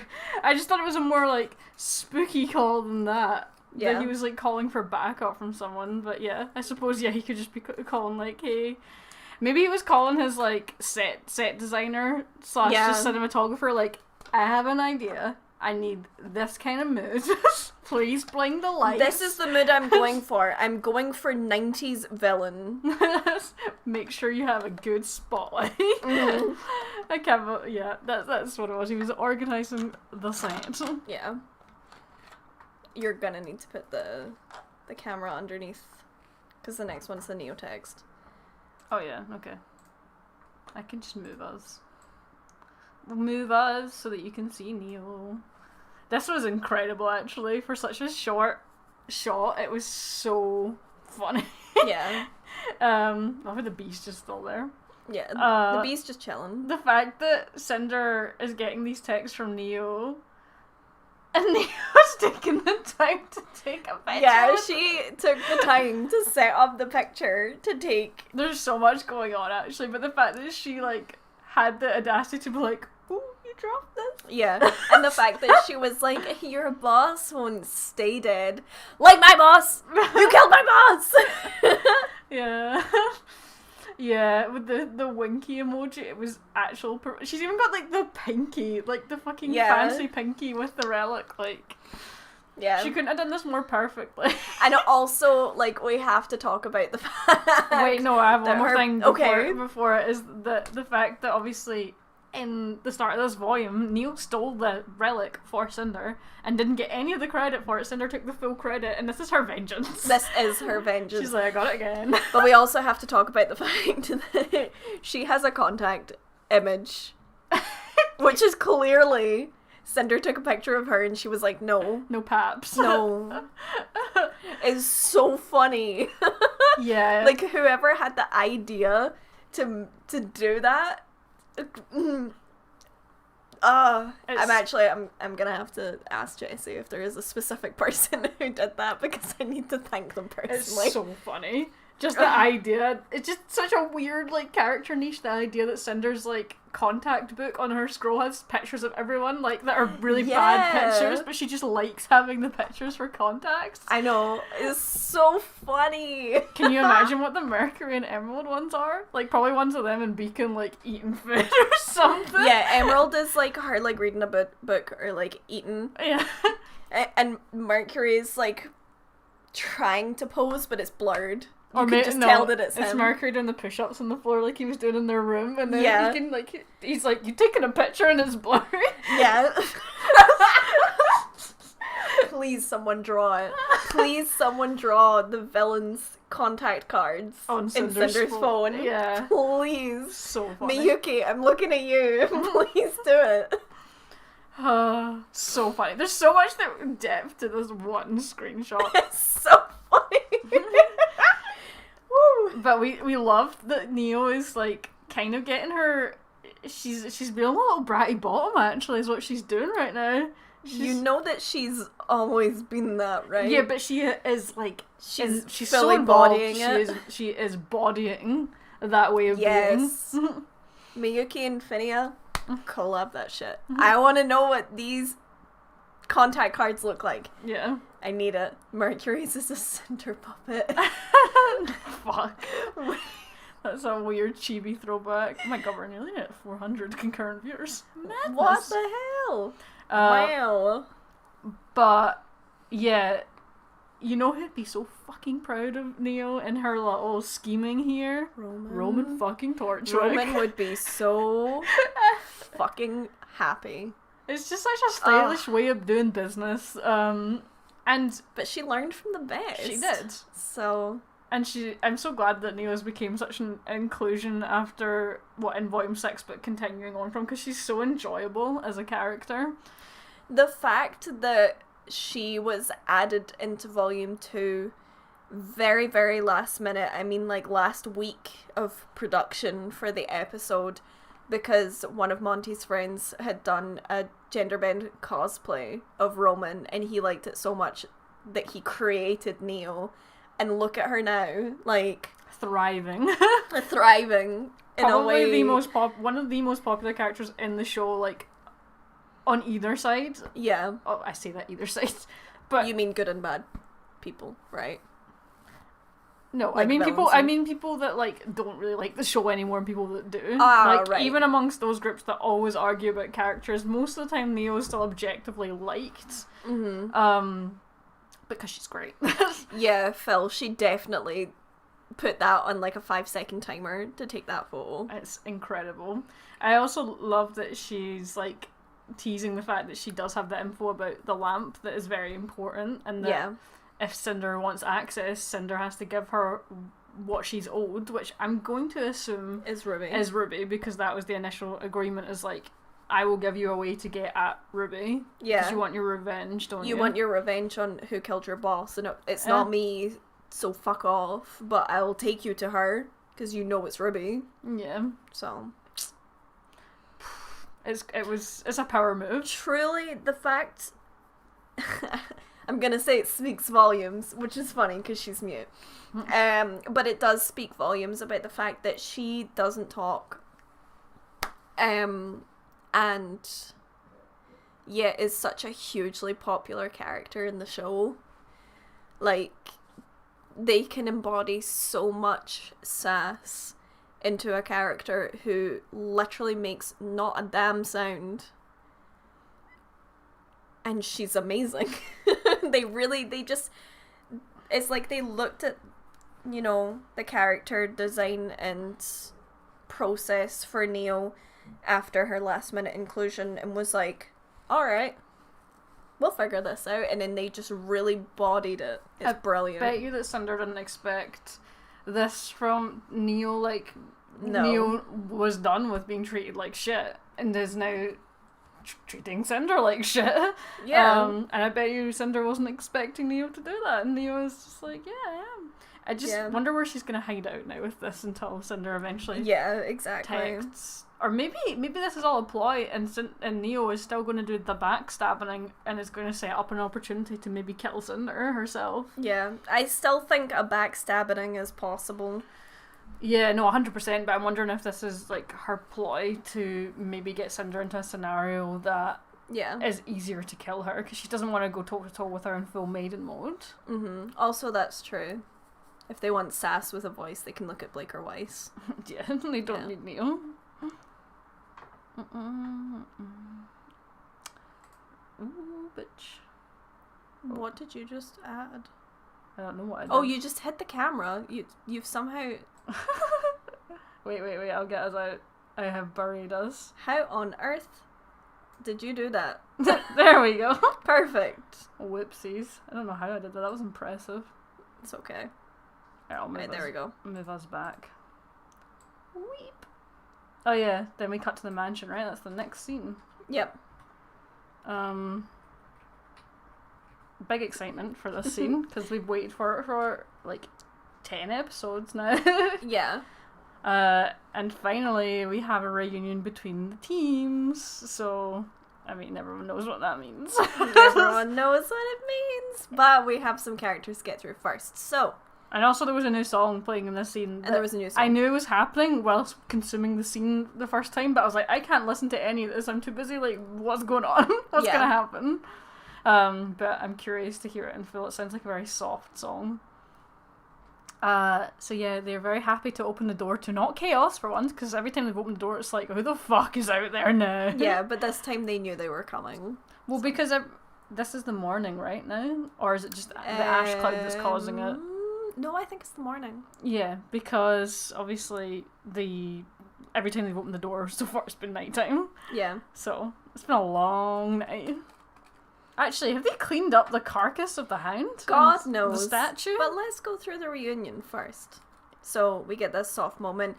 Because, you know, obviously Yang and RWBY hate each other and their relationship will never be the same because they had one disagreement. Yeah. This scene begs to differ. The fact that Yang, like, lifted RWBY and, like, spun her. Spin. Love her so fucking much. Yeah, you can tell that they've just done that for, like, their whole lives, basically. Yeah. That's how they've always greeted each other. Yeah. It's just so cute. And in the fact that, like, RWBY looked at Yang and, like, cried. But I think, honestly, like, RWBY was scared that she was gonna die, but she was also scared that Yang was gonna die. And that this is where, like, their relationship would end, obviously, like, was with the guilt that, you know, they never said sorry to the other, you know? Yeah. But thankfully... Yeah, thankfully that is not the case, and the fact that Yang kind of said what they were both feeling and that they missed each other. Yeah. RWBY didn't even need to say anything. She didn't need to. Yeah. It was very, very cute, and I'm happy to see it. And I love that Yang had, like, a hug train of people. And she did. She had a hug train. Yeah. And then we have, I'm assuming, a little Weiss hug. But what I would like to point out also is that when Yang leaned down to get the hug with Weiss, she closed her eyes and then she opened them and looked directly at Blake before she let go of the hug. probably assessing, like, where she was and, like, what kind of stance that she was doing Yeah. before she decided what she was going to do next. But I love that they deliberately had Yang interact with, like, the different members of her team in different ways. Like, obviously her hug with RWBY was a very sisterly, like, I'm going to throw you around like a ragdoll hug. Yeah. And then with Weiss, it's more of a best friend that you care a lot about. I love you so much. Yes. I'm glad you're alive. Yeah, and I just like that they, not the divorce hug. Yep. It's the divorce hug. No. Yeah. Yeah, and honestly, as soon as this scene played and she'd finished hugging Weiss, I was like, why are they leaving Blake last? What the fuck are they going to do? I know, I was like, oh god. Yeah. Oh, okay, so before we get onto this, the reason for the freezer burn divorce is because someone had said, like, which OTP is most likely to get divorced, and Eddie Rivas had retweeted it and said, honestly, freezer burn, and there was a lot of people that found it really funny and a lot of people that seem to be quite offended by it, so it's just now an ongoing meme. Sorry. Yeah. This was so soft, but I have much fear for them in future episodes. Same. We always have to have the fear. Yeah. You can't enjoy the show without also having the anxiety train every time you press play. Yeah. I mean, the anxiety train, even when we get the thumbnail on the runtime, it's like, oh no. Although I had no idea what was going to happen in this episode. I didn't expect half the shit that we got. Yeah. Yeah, so they have and then this... there she is, standing awkward. Yeah. My poor baby. Actually, I'm just looking at it again, even though I've seen this a couple of times now, I'm realising there's similar points to Volume 5. Yeah, yes. It's very similar to the reunion scene in Volume 5, just the opposite way round, where obviously Blake's inside and Yang's coming from the door instead of the other way round. Yeah. Just clocked that there, that it's actually a very similar visual setup that they've gone for. I clocked it when I was putting the screenshots in. You love to see it. We love to see it. And I love that Blake's doing the cute arm thing she does when she's, like, anxious, where she holds her sleeve. Mm-hmm. It's become such a common tale for her character that it's just, as soon as she does it, I'm like, oh, baby's anxious. Baby anxious cat. And I think that, to be fair, it wasn't, like, the worst way that they ended things, but, like, Yang left heated, and Blake never, like, got to say bye properly or anything. Yeah, and that's why I think she was sad when Yang looked at her, because I don't think Yang had actually moved from her place when Blake closed her eyes, like, with the, like, dripped ears. I feel like... Thank you for your contribution. I feel like that's why she was sad, is that she was worried that Yang would be upset with her for not coming with her, the same way that Yang was worried. Fucking gays, man. I know. Just talk to each other. Please. God. Oh, man. Just talk. Yeah. So she doing an awkward boy stance. And then we get a soft hand. Does it cut to this immediately? Yeah, it zooms in, her ears droop. Yeah, she does a little droop because she's like, I don't know what's going to happen. I promise we will show pup. Yeah, not right now. Not right now, though. Yeah, this was so soft because she really didn't need to do this, and obviously Blake was looking away with droopy boy ears. Yeah. And Yang's like, bitch, you have to look at me. Also, Phinia, absolutely correct. Like, Blake also probably is used to feeling no. Try and fucking talk about that again. And also Blake probably being used to abuse if she spoke against her partner, Adam. So now she actually feels loved and respected. So obviously it's like talking about how in the past, like, if she had spoken out against something that Adam had done in front of other people and he couldn't do anything about it, then, like, there would be repercussions later. It's true. Yeah. I mean, I know that she doesn't think that about Yang, but, like, obviously you don't undo behaviours or learned behaviours. You don't undo years of potential abuse and recovery, and you especially can't recover that with a kiss. And I actually feel I've been thinking about it a lot, because a lot of people's arguments for this being terrible representation, which it isn't actually, but I feel like a lot of that is stemming from the fact that they didn't kiss, but I actually think that Yang didn't kiss Blake because she was sad, and I think Yang understood why she was. Yeah, and that it would have been an appropriate time for her to have kissed her. And yeah, it really wouldn't have made sense for this moment. No. Because it's not a private moment. They're around everyone, and yeah, they didn't leave on good terms. No, exactly. So it would be a kind of weird thing to do right now. What I'm not saying is that a kiss isn't necessary or not wanted. Of course, we want to see a bumblebee kiss. But I feel like in this exact moment that a kiss was inappropriate. Yeah, and also I'm very much on the train of it's not going to be Yang, it's going to be Blake, because Yang knows Blake's relationship history. Yeah. She won't want to push things.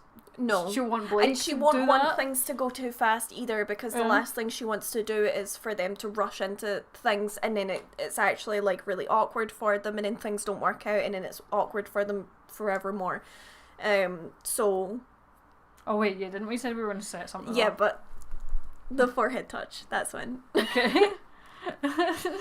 I also love that the animators, we were talking about it earlier, but we would never have got this level of expression or movement if it was on Poser. It's nice that they're so good with Maya now, that they can get the little details, like the fact that Yang's thumb just moves a little bit, little things like that make it more natural and intimate. Yeah, and anyone who is a sapphic, which is probably many of you, knows that for a lot of sapphic people, forehead touches are almost like a kiss when you're both scared to take that full jump in. You don't want to jump in with a kiss and potentially ruin things and stuff. A forehead touch is like a kiss, and you catch Dora. Yeah. So I mean it. No, alright. No, I think they're being sarcastic. I hope you're being sarcastic, but make sure you make it clear that you're being sarcastic if you're saying stuff like you're homophobic. So never mind. The cops are on it. Thank you, cops. Oh, yeah, you really went for the... I really went for every single fucking screenshot that I could, because it's just brilliant cinematography. I'm sorry. I don't think we're gonna wait another 8 volumes for them to kiss. Let's actually be real about what's happening here. The reason why it's taken until right now is because they were separated for one whole season, and then when they did get back together, there was a lot of healing that had to be done. They're healing. Healing is a continuous process, but you can't just meet back up and be in love and everything be okay when there have been problems. I don't think we're going to wait another 8 volumes. No. For any sort of we're girlfriends or here's a kiss. We're not going to wait that long. Also, remember we have 4 episodes left of this volume alone. It's not done. But I really think it would not have worked well here. I'm so glad they didn't. I think it would have got totally lost in the episodes. There was so much happening in this episode that I honestly feel like if a kiss did happen, then it would have potentially outshined all of the good hard work that had happened on this episode already, because it would have been something that people would have latched onto, which is fair. I mean, not that they're not latching on. I mean, they're latching on to what we got anyway, but I also feel like because we had so much chaos in this episode that it wouldn't have been fully appreciated for what was happening. Yeah, I want it to be in a camera moment where not everything's resolved, but that it's not just oh my god, we're seeing each other for the first time after all this chaos. And also we didn't end things super well when we parted ways. Yeah. I also love, someone already said, but the fact that they did the sheen, the shiny eyes of her little highlight in her eye. Was cry. Not quite, but yeah, but it's that soft. Yeah. I didn't. Not that she. I'm not saying this because I think that Blake thinks that Yang's gonna hit her before anyone takes any of my words out of context, but I don't think she expected Yang to be soft because she is still healing from whatever happened with Adam in the past. And that, like, really touched her heart. I think, unfortunately, she was used to, like, being criticised and, like, usually blamed for things if there had been an argument between them. Whereas, obviously, in this occasion, that's not what happens. Why do you feel bad for Sun? Sun's already said that he's happy for Blake whatever happens, so long as she's safe. I feel like it's a disservice to Sun when people say that. It's a huge disservice to Sun, because Sun is actually a very lovely guy, as we all fucking know. And when Neptune was like, you should have just jumped in there, and he was like, it's not about that, idiot. Like, why don't you guys see that? Why don't you guys look at that and understand that he just wants her to be happy? Yeah, well, we'll see it in vacuum. I am in such a mood tonight because I just knew that people were gonna do this. So, yeah, honestly, like, Sun is actually, like, the biggest bitch. He saw the way that they held hands at the end of Volume 3 and was like, well, I gotta protect that. Yeah, I always go back to that shot, actually. Like, there was no need for them to do that, and they did. They framed it, like, the two sets of hands, in that shot, and with Sun between, like, looking, like, acknowledging that there was something there, like, maybe. So, yeah. I think, such a bad, like, way to look at Sun as a character is, like, oh, Sun's going to be sad. Like, he probably had a crush, so did Blake, I'm sure, on him at some point. I'm sure that they both had a crush on each other. However, they are really good friends. It's like, I mean... Don't project. No. But, like... Yeah. Anyway. But you can have crushes on friends and then be friends afterwards and still, like, have a significant love for each other that's not romantic, that evolves into platonic. You can still love your friends. Yeah. There's no one saying that the only love that's ever valid is the love that you have for your partner. Yeah. You can still love your friends. I don't know why people think that love is only allowed between couples. I'm just sad that the scooters are gonna have so much to do. I can just see, like, I know, chaos. Oh, man. I mean, they could be poly if they wanted to, but, like, that's not what we're talking about right now. Nope. So, and also, I don't think Yang's shown remote interest in Sun as a romantic interest. I also don't want Sun paired off with Neptune, but that's just because I don't think they would get on romantically at all. But that's just me personally. Yeah, we do need to tell those people that males and females can be friends and not date. Yeah. And also that you can have crushes on people and, like, not have to commit to them fully. Yeah. Yeah, I think it's good that Sun didn't think that he was owed a relationship from Blake because he helped her. Like, he recognised that was not what he was doing. Yeah. And that's what Neptune thought he was doing, but Neptune's not that great a person in comparison. Love you too, Dan. Alright. Shall we jump to... Oh no.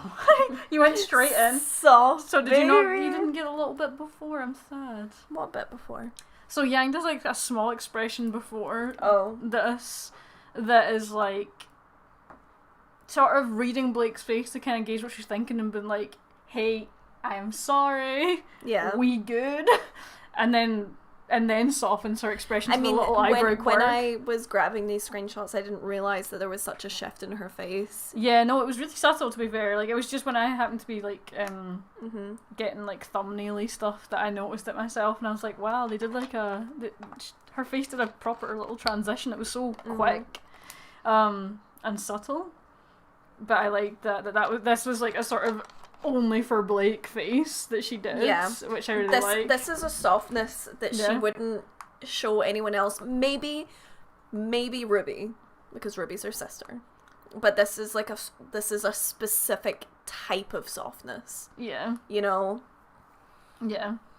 Yeah, no, I like that. I like that there was no words really required with this one, like that she kind of conveyed what she was feeling with a look. Also, Steph, me too. I love the way that they can communicate with each other without having to say a word. I mean, we already knew that from how they fight, that they're very in tune with each other without having to actually communicate verbally, and it's not surprising that it also translates to how they just act around each other. Yeah. And also, Yang blushing. Have we ever seen Yang blush in the show? I'm trying to remember. Have we ever seen Yang blush? I know we've seen Blake blush, but I don't know if we've ever seen Yang blush. I'm probably misremembering, but I have no. Okay. I really don't think that she does. Yeah, genuinely. Struggling. Well, that's what I was going to ask. Like, I feel like maybe around the awkward wave there might have been like a tiny blush, but not like this. Not like this blush. Yeah, I know that Blake blushed in the hair scene from She blushed Volume deep 7. though. I mean, like, I think it might have been like a casual blush. Yeah. That she might have had, but... Yeah. Yeah, no, I'm really racking my brains and just trying to remember. Because the thing is, they animate the characters with like a little bit of blush on their cheeks anyway, but they deliberately obviously enhanced it here when her expression shifted. Like, there was no denying that it was specifically for this. Also, Finneya, you're totally right, because she's more pink toned than other characters, so she does sometimes have like a more natural kind of like redness on her cheeks. Yeah. So... Yeah, no. I'm pretty sure we haven't. I know that we have with Blake, but I'm pretty sure we haven't with Yang. Not like this. Yeah, honestly, toothless. All the Bumblebee haters say it's rushed. But, you know, if they pay attention, we'll see it. You're really fucking on the warpath tonight. What is it? Well, yeah, I am, because I'm sick of dealing with homophobes and I've been trapped in my house for the past year and... I will fight people.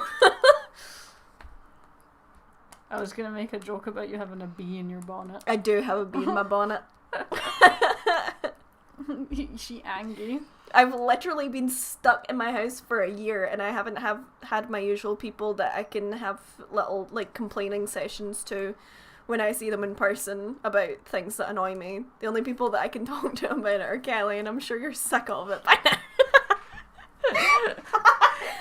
So, when I can fight some people in the chat, I will. You really did choose violence today. I really woke up and was like, fuck homophobes. See, I mean, obviously, like, I don't think that everyone that hates Bumblebee is homophobic. No. That's stupid. That's stupid. There are obviously elements of people that do, but...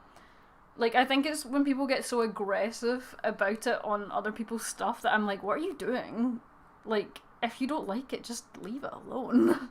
Yeah. That's what always, like, that's what I confuses find me. so annoying is, like, all of these... Oh, here I go again. No, I'm not gonna do this right now. Yeah, you don't need to spiral fully. People think people should, like, just stay in their own little corners. Yeah.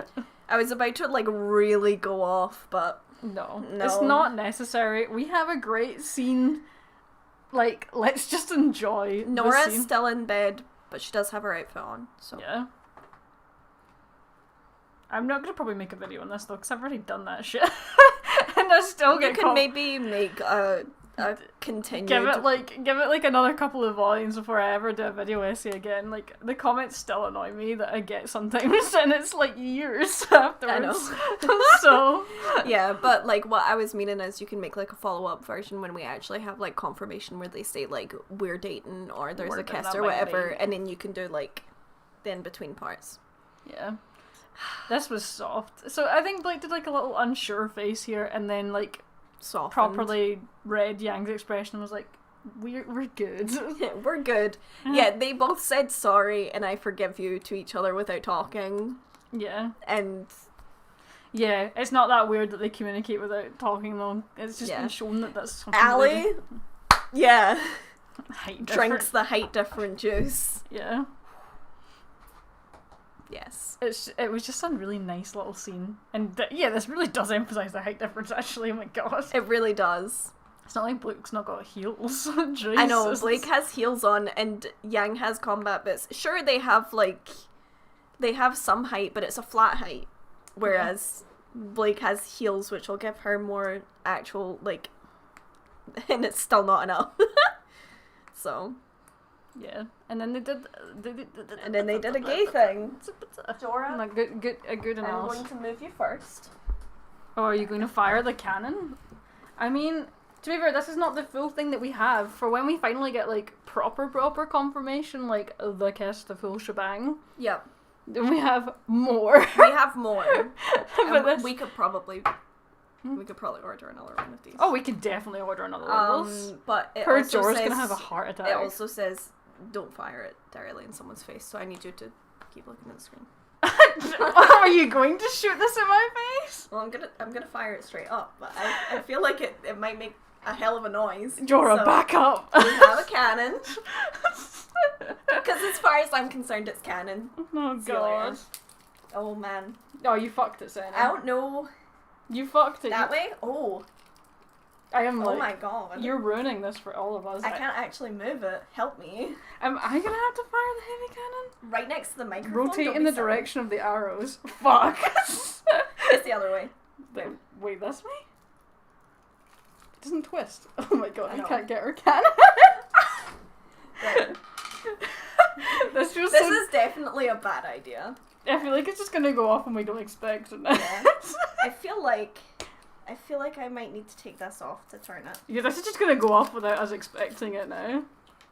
Confetti cannon broken. Officially, Bumblebee is done. This is buried. Oh no! I truly can't get it to work. Don't aim it. I'm fucking trying not to.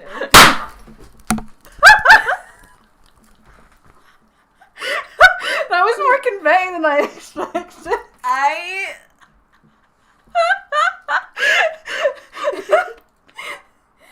That was so fucking loud.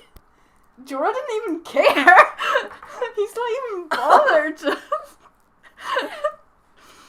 it's canon! Oh, fuck. Look at my hat. It's covered in rainbow confetti. Look at the floor. This is finer confetti than I expected there to be. Yep. Like, for an idea, guys, here's how small they are. I don't even... It's all over your desk! It's everywhere. It scared the fuck out of me, bro.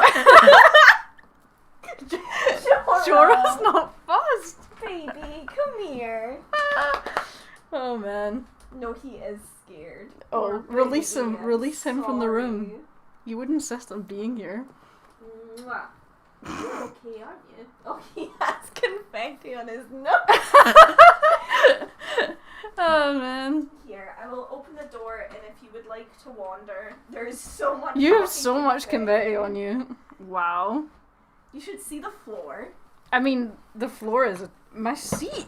Jeez, it's everywhere. I actually look like I've changed outfit now. Because I've now got, like, rainbow all over. There's so much that got on my hat. That's really... Yeah. I'm gonna put up a picture on Twitter so you guys can see just how much confetti there is. You're everywhere. not allowed back in if you leave. Fuck you. It's the rules. Let me in. It's the rules. I had to go back to put the cannon off and it still wasn't far enough it's away. in my hair. It's like all over my hat. It's literally like... Oh my god, is it in my drink? My drink's good. There was Nice. so much. Did I get a little bit on me? Yeah, and my like nice black neutral turtleneck is now covered in rainbow crap. Yeah, honestly. I feel bad for anyone that had headphones on, actually. Yeah, honestly. Because we didn't know when it was gonna go off. Anyway, it was good. But we have more for the full shebang. But maybe we'll get like just confetti that we can throw, not shoot in the air. Yeah. It's the fact that I had my eyes closed as well, so I had no idea. It's on the top of your computer and everything. Oh my god, it's on the light. Wow. Wow, it really went places. Anyway, I have uploaded a picture of our floor so that you guys can really see the extent of how much confetti. Oh man. I will need to watch this back because I have no contemplation of when it even happened. It just went off. Honestly, yeah. You should have got the desk. The desk's the fucking disaster zone. I know, but there's some stuff I need to clear off first. So. Incredible. Anyway, This was soft. Apparently the love language of the bees is foreheads. And that's great for them. Yeah, I love that that's like a continuation. And look how close they are. I can't do this. They are literally so fucking soft. Yeah, their relationship is V-tender. Yeah. It makes me very soft. Yeah. I'm happy this is their love language, because it's just it is the sapphic way the forehead touches. And they're in their own little world for a little bit, which and is that's just great for them. Kind of needed in this situation. Yeah. Man. And the fact that Yang just keeps holding her face too. She didn't need to, and she just did. You know what's going to be funny? If people come in here and there's just confetti all over me. And people are going to be like, what? Images that precede unfortunate events. Look at me like, I'm properly preparing. Fucking hell. It's so much fucking confetti. Yeah. I know. Maybe I should have warned our neighbor. She has her grandkids over. Yeah, maybe they think someone's been shot. I suppose it's not America, so it wouldn't really make sense. Yeah, if it was America, I wouldn't be surprised if police came and knocked on our door. Yeah. Thankfully. We're not American. Also, we love that, like, Weiss and RWBY are at the side of this Weiss scene, and RWBY like, are at the side, like... observe. I mean, they already know, like... Exhibit A, Your Honor. So aware. Exhibit A. They've been aware since, well, I actually suspect Weiss has had suspicions since Volume 5. Yes. RWBY maybe not so much until Volume 6, but certainly by Volume 7 they're under no illusions. There's confetti on the microphone. There is confetti on the microphone, you're right. It's everywhere. So yeah, I do love that they're just observing, like, this is good. Jorah's just lying in the hallway. Like, Bless him. I'm sure that they enjoy these, like, and also they're happy for them, but I'm sure they enjoy them more, like, soft, they're in their corner doing their thing, than, oh god, they are so awkward and dancing, please take me away. Yeah. Man. They're just in their own little world, and It's also all over your chair. I am aware, we are aware of how much confetti is in this room. We cannot deal with it right now. We need to move on from the rainbow confetti that is everywhere. I know. It's pure freaking me out though. It's freaking you out. You set it off. I know. I actually do feel deafened in one ear. Yeah, me too. And then RWBY goes outside like, oh my god, Oscar, you have been fucked up, my dude. And then it's like, ah! And Emerald is like, Rose Garden shippers have no rights, and interrupts their reunion. Which is very rude of her. I can't believe you. That's so funny. Yeah, well she did though. They were about to get like a soft, like, are you okay? And Emerald's like, I'm here. It's the fact that RWBY, like, grabbed for her weapon immediately, and Emerald, like, slowly reached for hers. Yeah. Well, when I moved, confetti just fell in front of me. I actually do feel like Elm in this ear right now. Yeah. What? What? Bumblebees, what? Maybe we'll get like 3 for when it's properly canon. Yeah. Just like one of those ones that you can just go. I would like to get a black and yellow one though. Oh yeah, actually, yeah, that'd be great. But next time we're gonna have to make sure that we get Jorah out of the room. Emerald said, no more hugs for this episode. Yeah, Emerald said, fuck you. Yeah. I love how she was putting her hands on her weapons too, though. She was like, I will defend myself, though. If you're gonna stab me, I'm gonna stop you. But then Oscar's like, it's cool.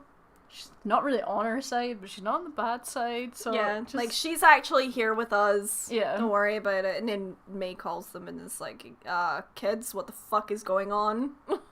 Yeah, we got a bit of a problem. We've got a bit of situation down here, guys.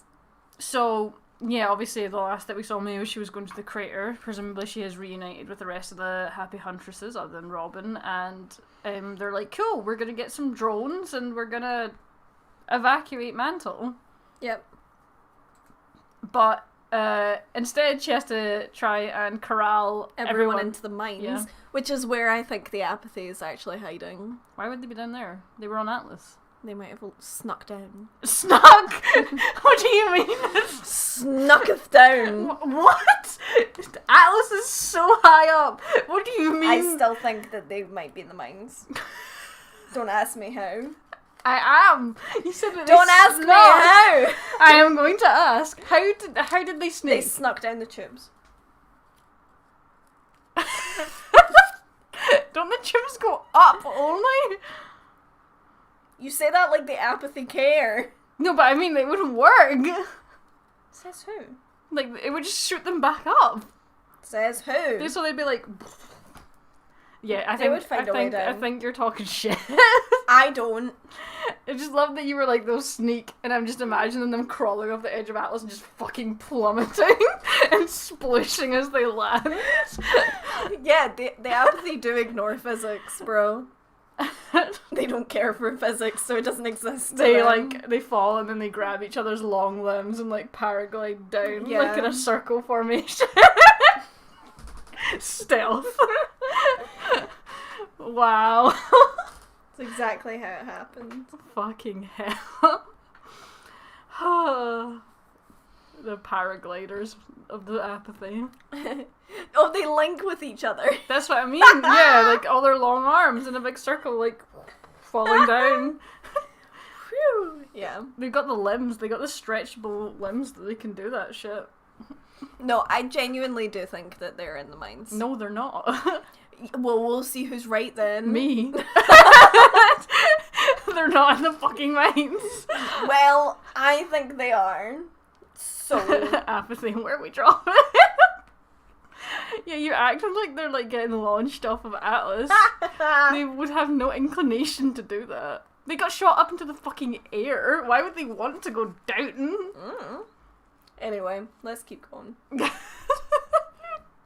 Monkey. We're getting real stuck on this apathy thing. It's like is it one lasagna or two all over again? Yeah, they are far more likely to be in the subway system. They like dark places. They don't want to crawl off of a fucking floating city. I swear, MC, I don't know where all of my sass is coming from today. This isn't usual. Is it? Okay, someone said that the river could have also gone to the mines, but I think we're stretching here to defend Senny's apathy stealth mission that is so critical to your analysis of this episode. Okay. So, yeah, then this big alarm sound goes off and everybody freaks the fuck out. Sensitive cat ears. Love that. I love her. Her ears probably went, like, huge. Yeah, they were, big like, boy mode. Big. She's like, no, I imagine it is louder for her, so... Oh yeah, it would be. Like, not only does she have 2 sets of ears, but her cat ears would be more sensitive, I would assume. Yeah. So... turns out it's an emergency broadcast from the one and only Mr. Drama Queen. Yeah. Mr. Drama King! Yeah. So we have these lovely little drones that we're going to do all the rescuing, get, you know, blown the fuck up. Yeah. Thankfully no one on board because they were piloted by drones, but still not great. Yeah. Like, what is the point of this except as a bargaining chip? You're not losing anything by people getting to safety from Mantle. No. I just find it really interesting that the hill he wants to die on is whether or not Mantle people deserve to survive. He doesn't even consider them people, though. He considers it as this, like, just slab power trip. He literally said a few city streets and not that long ago. Yeah. He doesn't think of them as people. He literally thinks of it as, like, an area. Yeah. That is, like, so lacking in people. Yeah. I mean, he knows knows because that they're not rich people, so why should he care? Well, I think he has this weird thing about, like, Atlas has to be the thing that survives and that Mantle's just sort of a stick-on. Yeah. And that it's not of any significance, but because he really does seem to just not think of it as anything more than just an entity, that there's just not people there. And the fact that he is deliberately, not only did he stop any kind of evacuation, but then on top of that, he is now preventing another evacuation. Just because it wasn't his evacuation. Exactly. Pretty bitter. He's so bitter. And then, we see... them getting bombed. And the Atlas flying past as well, just to really hit the nail in the coffin that it was him. If Glinda glimpses Ironwood right now, he's going to get bitch slapped so hard. True. Yeah, she's flying over to punch relish him. in the fact that she can punch the fuck out of him. Yeah. And then we get, like, the most dramatic... What did you just take a picture of? The confetti on the top of your hat. Nice. Yeah, we get the most dramatic... Yeah. Bohemian Rhapsody Ironwood! No! It literally is, though. The fact that he decided, I need a spotlight over me. Directly above my head. I mean, if you don't want to look like a crazy person, like, have at least the room well lit. Like, don't have it all in shadows and you in the middle with some kind of spotlight like you're But gods. it's the drama. What would your English teacher say about this shot?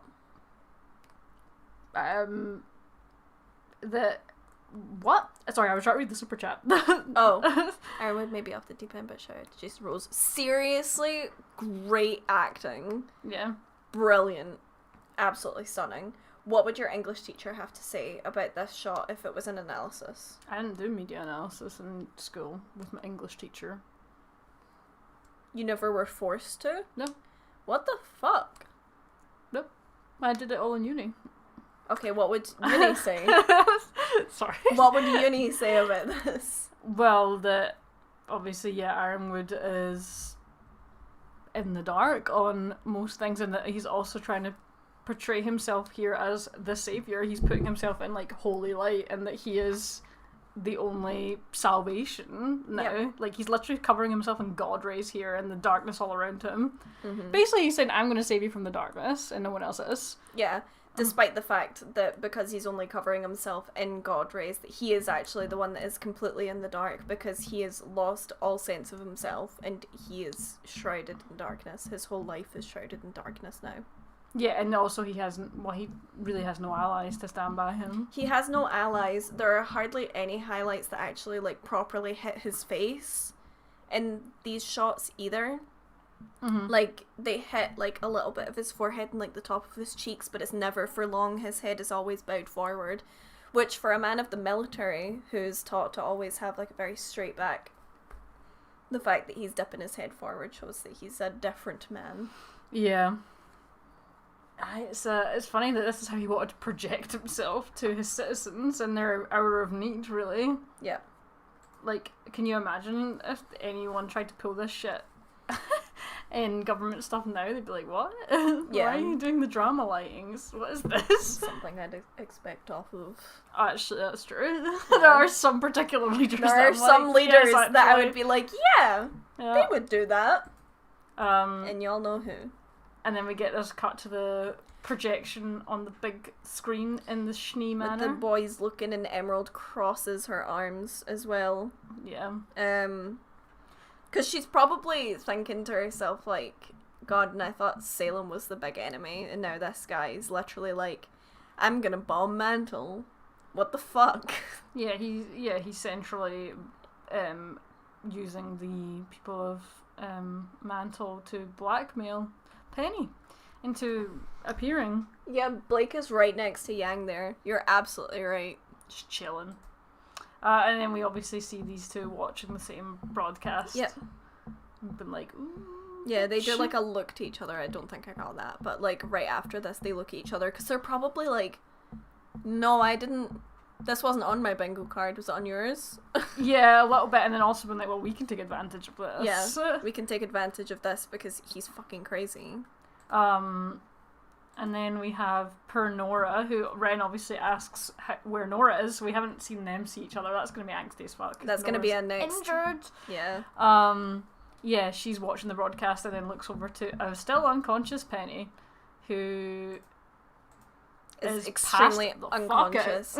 And the line over this is something along the lines of, basically, let's see if you live up to the name that I gave you. Yeah, the protector of Mantle. Like, fuck you. So, yeah, I mean, and he also says specifically, if you guys do anything against what I am ordering, then if I'm you doing do anything anyway. But bring her to me directly, and or, like, her come to me directly and open the vault, then I bomb it anyway. Yeah, which means that there can't really be any sneaking. Yeah, and they have an hour. And they have an hour, yeah. So it means that they can... It is actually a really good ploy by Ironwood, because not only have they put a time pressure on them, but he's also made a threat that it is believable that he would take, because he's insane right now. Like, he's not in his right mind. So this actually is a really great idea by Ironwood. I just hate him for it. Oh yeah, it might work because Penny will want to. But the rest of them will be like, hell no. Yeah. I have a couple of theories about what they might do. Please give me something, because I am not big brain enough for this. I have no idea how they can get out of it. So I think the Emerald coming onto their side is for more than just the reason of like her change in morality. It's because of her semblance specifically. Will be very useful in this situation. Yeah. They could, in theory, create an illusion of Penny going to the vault to trick Ironwood. Yeah. They could disguise someone as Penny, using Emerald's semblance, that but would be in a better the position. Same notion is because that broadcast went everywhere. I feel like Cinder might say to Neo, like, this is our chance. I need you to, you know, like... She won't. But she might. Like, I think that's a possibility. I think what's more likely is that Cinder's going to run in, if they do decide to use Emerald in that way, because I feel like they probably will, because her semblance is going to be super useful if they're going to try and do things sneakily. Yeah. That it means there's the potential of Cinder running into Emerald. And how cold is it that Cinder didn't... Like, Cinder thinks the Emerald's dead. Cinder thinks the Emerald was on the whale and dead, and she doesn't care. Like, Watts said, like, could you contact anyone on the whale, basically? And she just said no, but she probably didn't even try and call Emerald or Neo. She probably just tried Hazel and Salem, if Salem has a scroll. And then was like, no, they must all be dead. Yeah. Like, that doesn't matter. It does matter, but...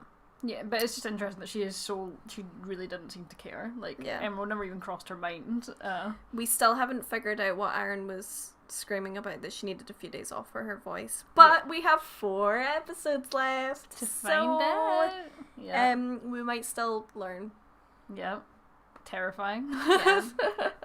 But, yeah, no, I think that the next few ones will be really intense, and I can't see Salem coming back in any kind of real capacity in these episodes.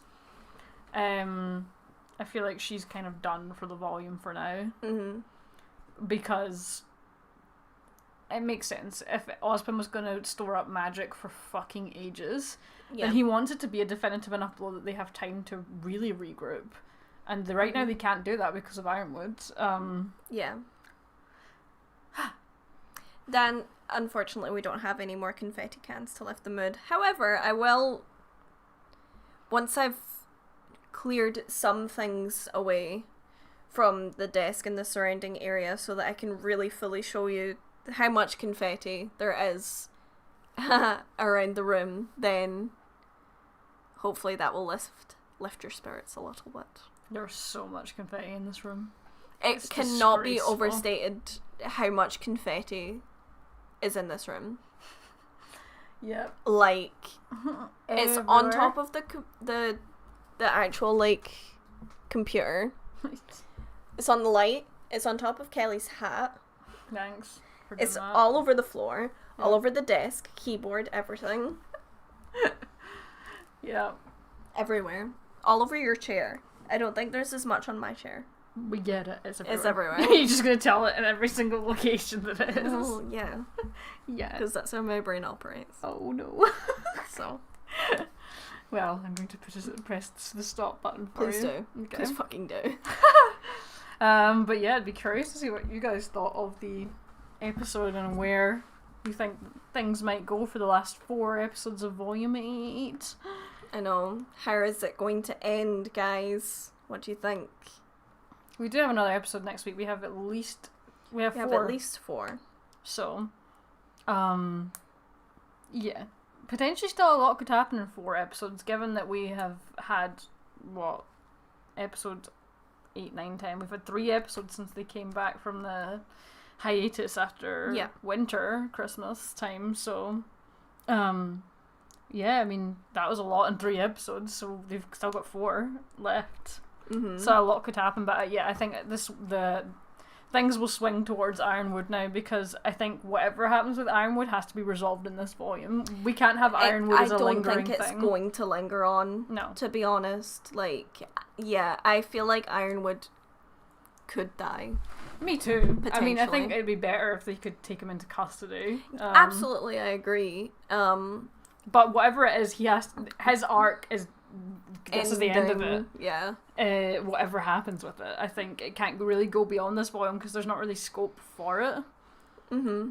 So, yeah. The Crow and Robinwood versus Ironwood fight, yeah, now that to me is the other wild card here is that, well, there's actually so many wild cards. There's the wild card of what are all the people that got the initial emergency broadcast going to do, like, the world? Yeah, are they going to become a factor? The people that we saw, your Glinda's, Taeyang. Your Glinda's. Like, are they gonna come? Are they gonna stay where they are? Like, how quickly can they actually get to Atlas, realistically? I saw someone say they think that Winter's gonna die, and I really, really, really, really, really hope not. I think for sure now that Marrow and Winter are turning against Ironwood. I think they're gonna defect. Hard defect. Because there's just no point for them now. Like, Ironwood's made it clear that he's 100% willing to use civilians as bargaining chips. Yeah. And how could you possibly be okay with that because it almost just seems out of spite now. Mm-hmm. Like, shooting down the rescue drones. Yeah, that was literally out of spite. It was just, it was not needed, but he did it anyway. He saw that as a slight against his own opinion of what is right, and hated that. Yeah, and he took it out. And seized it as an opportunity to also make sure that the people of Mantle were fucked, and that he could use them properly as a bargaining chip, because they had no other option. Yeah, like, his original plan was to maybe use, like, 1 or max 3 people as a bargaining chip for RWBY to be like, oh, well, maybe we should just, work with them on this one. We don't want, like, my sister and all of our friends dying, but now they have the responsibility of hundreds, maybe thousands of innocents on the ground. And that's worse. I think the thing with the bomb is it wouldn't wipe out Atlas. It wouldn't wipe out Mantle totally. I'm guessing that the bomb would have destroyed Richard and still caused a lot of damage. But I think if it goes off on Mantle, it will also kill a lot of people, but not kill everyone. Kill everyone. It won't flatten it. It won't flatten places. Yeah. It's not that big a bomb.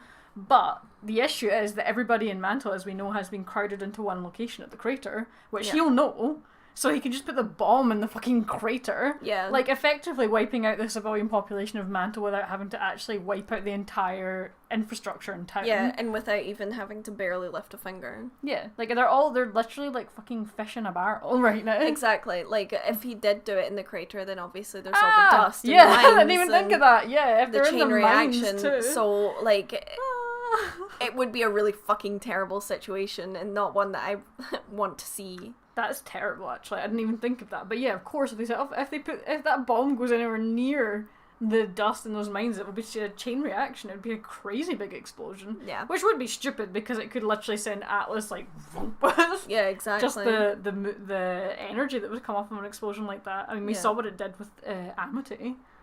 Like, imagine one bigger than that, and, like, the huge mines below Mantle. Also, Yikes. Totally get what you're saying, Chair, but I really don't want Marrow to be in a suicide mission. I want him to have a good and happy long life. He deserves it. He deserves that. Yeah. Yeah. Yeah, no, I think the only one that would maybe... Well, Vine will probably go down with the ship, because he just doesn't seem to care about anything. Yeah, he just doesn't seem to care. I don't know if... Elm, I don't think she'll... I think she might not necessarily be like, oh yeah, good guys, but I don't know how far she's going to go. Yeah. Harriet, I think, might go down with the ship too. Harriet is... I would put money on that she would go down with the ship. Yeah. And I really am curious what Penny's going to say about all of this, because, like, obviously before she was quite open to the idea of being like, yeah, I'll go to Ironwood, I'll take the blame. If he hears, then, like, yeah. So she might, as soon as she hears about his ploy, she might be like, no, I want to go, I have to go. Yeah. It's so hard to tell what's going to happen. Everything's in the balance, and it's very scary. It really is impossible to tell. God, wait, have we been on for 2 hours? Yeah, we've been on for 2 hours and 20 minutes, man. And we'll talk about fucking bees all day. Yeah, we really could. Christ. So we actually talked about a lot of things at length. We did. There was lots actually to cover. So, yeah. I don't know if we will do the rapid recap. I am dying. I'm so tired, but it's because usually we talk about the episode for like an hour and a half. Yeah. And then we have half an hour to fill, but we went for nearly 2 hours and 20 minutes. And in that time we have deafened ourselves. Honestly. Yeah. And I am so stressed about how much confetti there is. I didn't realise it was so fucking small. Neither did I. Saying you didn't talk enough about Cinder. It's true, actually, you didn't talk enough about Cinder. I feel like you really lacked in your Cinder discussion this To be episode. absolutely fair, Cinder wasn't the thing that stood out to me most in this episode. Yeah, but I still talked about her enough. You didn't talk about her enough. You definitely didn't. I feel like I talked about her enough. I'm sorry if other people don't feel the same. Sorry. But I'm not.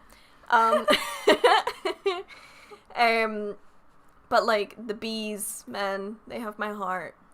And it was such a fucking soft scene, and I honestly could talk about like what this means for young sapphics who don't really know. Just getting confetti off of this hat. There's confetti on both hats. I could talk at length about how this brilliantly shows like sapphic relationships. We were kind of talking about this like a little bit earlier in our Discord about how like gay representation, specifically female, like women love women representation, okay, is mostly sexual, or it never works out in the end, or you know, one of them's already married to a man and then things don't work out. Like the representation for women love women in media is very limited, basically, to what certain kinds of people want to see that aren't gay. But this was so soft, and yeah, I could talk in great length about what this means for the future of sapphic representation. Oh, it's not done yet. I think what I like about it is also, yeah, it's not done. It has legs, and the genre that it's in as well is a pretty interesting genre to have it in. Yeah. Yeah, and also the fact that they're main characters too. They're not side characters. They're integral parts of the show. So I'm pretty interested to see where they go with them really from here. You know how many times I've watched that fucking scene on Tumblr and GIFs? I know. Tumblr's the best for scenes because it means that you can just sit and rewatch like specific movements on GIFs. You don't have to like rewatch the scene. You're like, okay, you can just look at specific this movements. Bit. Yeah. Also, boss mode did not discourage me from talking more about Cinder. I had basically already spoke as much about Cinder as I was planning to regarding that scene and this. I could have talked more out of spite, purely, but I just can't be bothered with people like that. So it was just better for me to be like, alright, you want to see some real speed? Get the fuck out of my stream. Oh. So. I kind of wanted the Spite Cinder talk. I ended up doing the Spite Cinder talk. Which was good fun. Oh man. It's okay. Maybe one day in the future, Kelly will let me just absolutely run loose talking about the villains. Yeah, just get me like really drunk and I'll just be like, go for it. I'll just be your hype man. And I'll be like, fuck yeah. Yeah. I think we should probably wrap because I have a dead throat and you have a dead throat. And I have dead ears and so do you. One ear's great. This one's dead. This is the one because you shot from that angle. Yeah. I still can't believe that it's on the light. I actually felt safer with the hat on. I felt like for some reason that offered me more protection. It probably didn't. But I was like, oh, I'm safe with my hat. Like it was a safety helmet. Mm-hmm. Cinder rap when? Oh god, I'm not rapping. See, this is the thing, is that I can rap songs that are already written, but I can't rap I'll write you a Cinder rap. No. Why not? No. Anyway, I will take a picture of this room when we have disconnected from this live. So, yep. Yeah, because it's fucking chaos in here, but yeah. Yes, thank you for hanging with us. Thank you for being with us. A fun stream. It was weird taking a 1 week break that we weren't expecting. Well, 2 week break, really. Well, we took, like, last week instead of doing this, we did a 9.5 hour D&D session instead, so. Yeah. Win some, you lose some. But it was good fun. Thank you for hanging and participating, as always. We'll definitely be seeing you next week. Yep. Stay safe. Wear your mask. Wash your hands. Wash your hands real good. Love you lots. Wash them real good. Wash them real good. Get them all lathered up with that fucking soap. You disgusting creature. I was talking about washing hands. What are you talking about lathering them up? Lathering the soap onto your hands. Why did you say it was such a sexual tone? Why not? That's disgusting. It's fucking I'm talking fun. about public health advice here. What are you doing? Alright. Love you lots. Love you guys. Bye. Enjoy. Have a good night. Bye.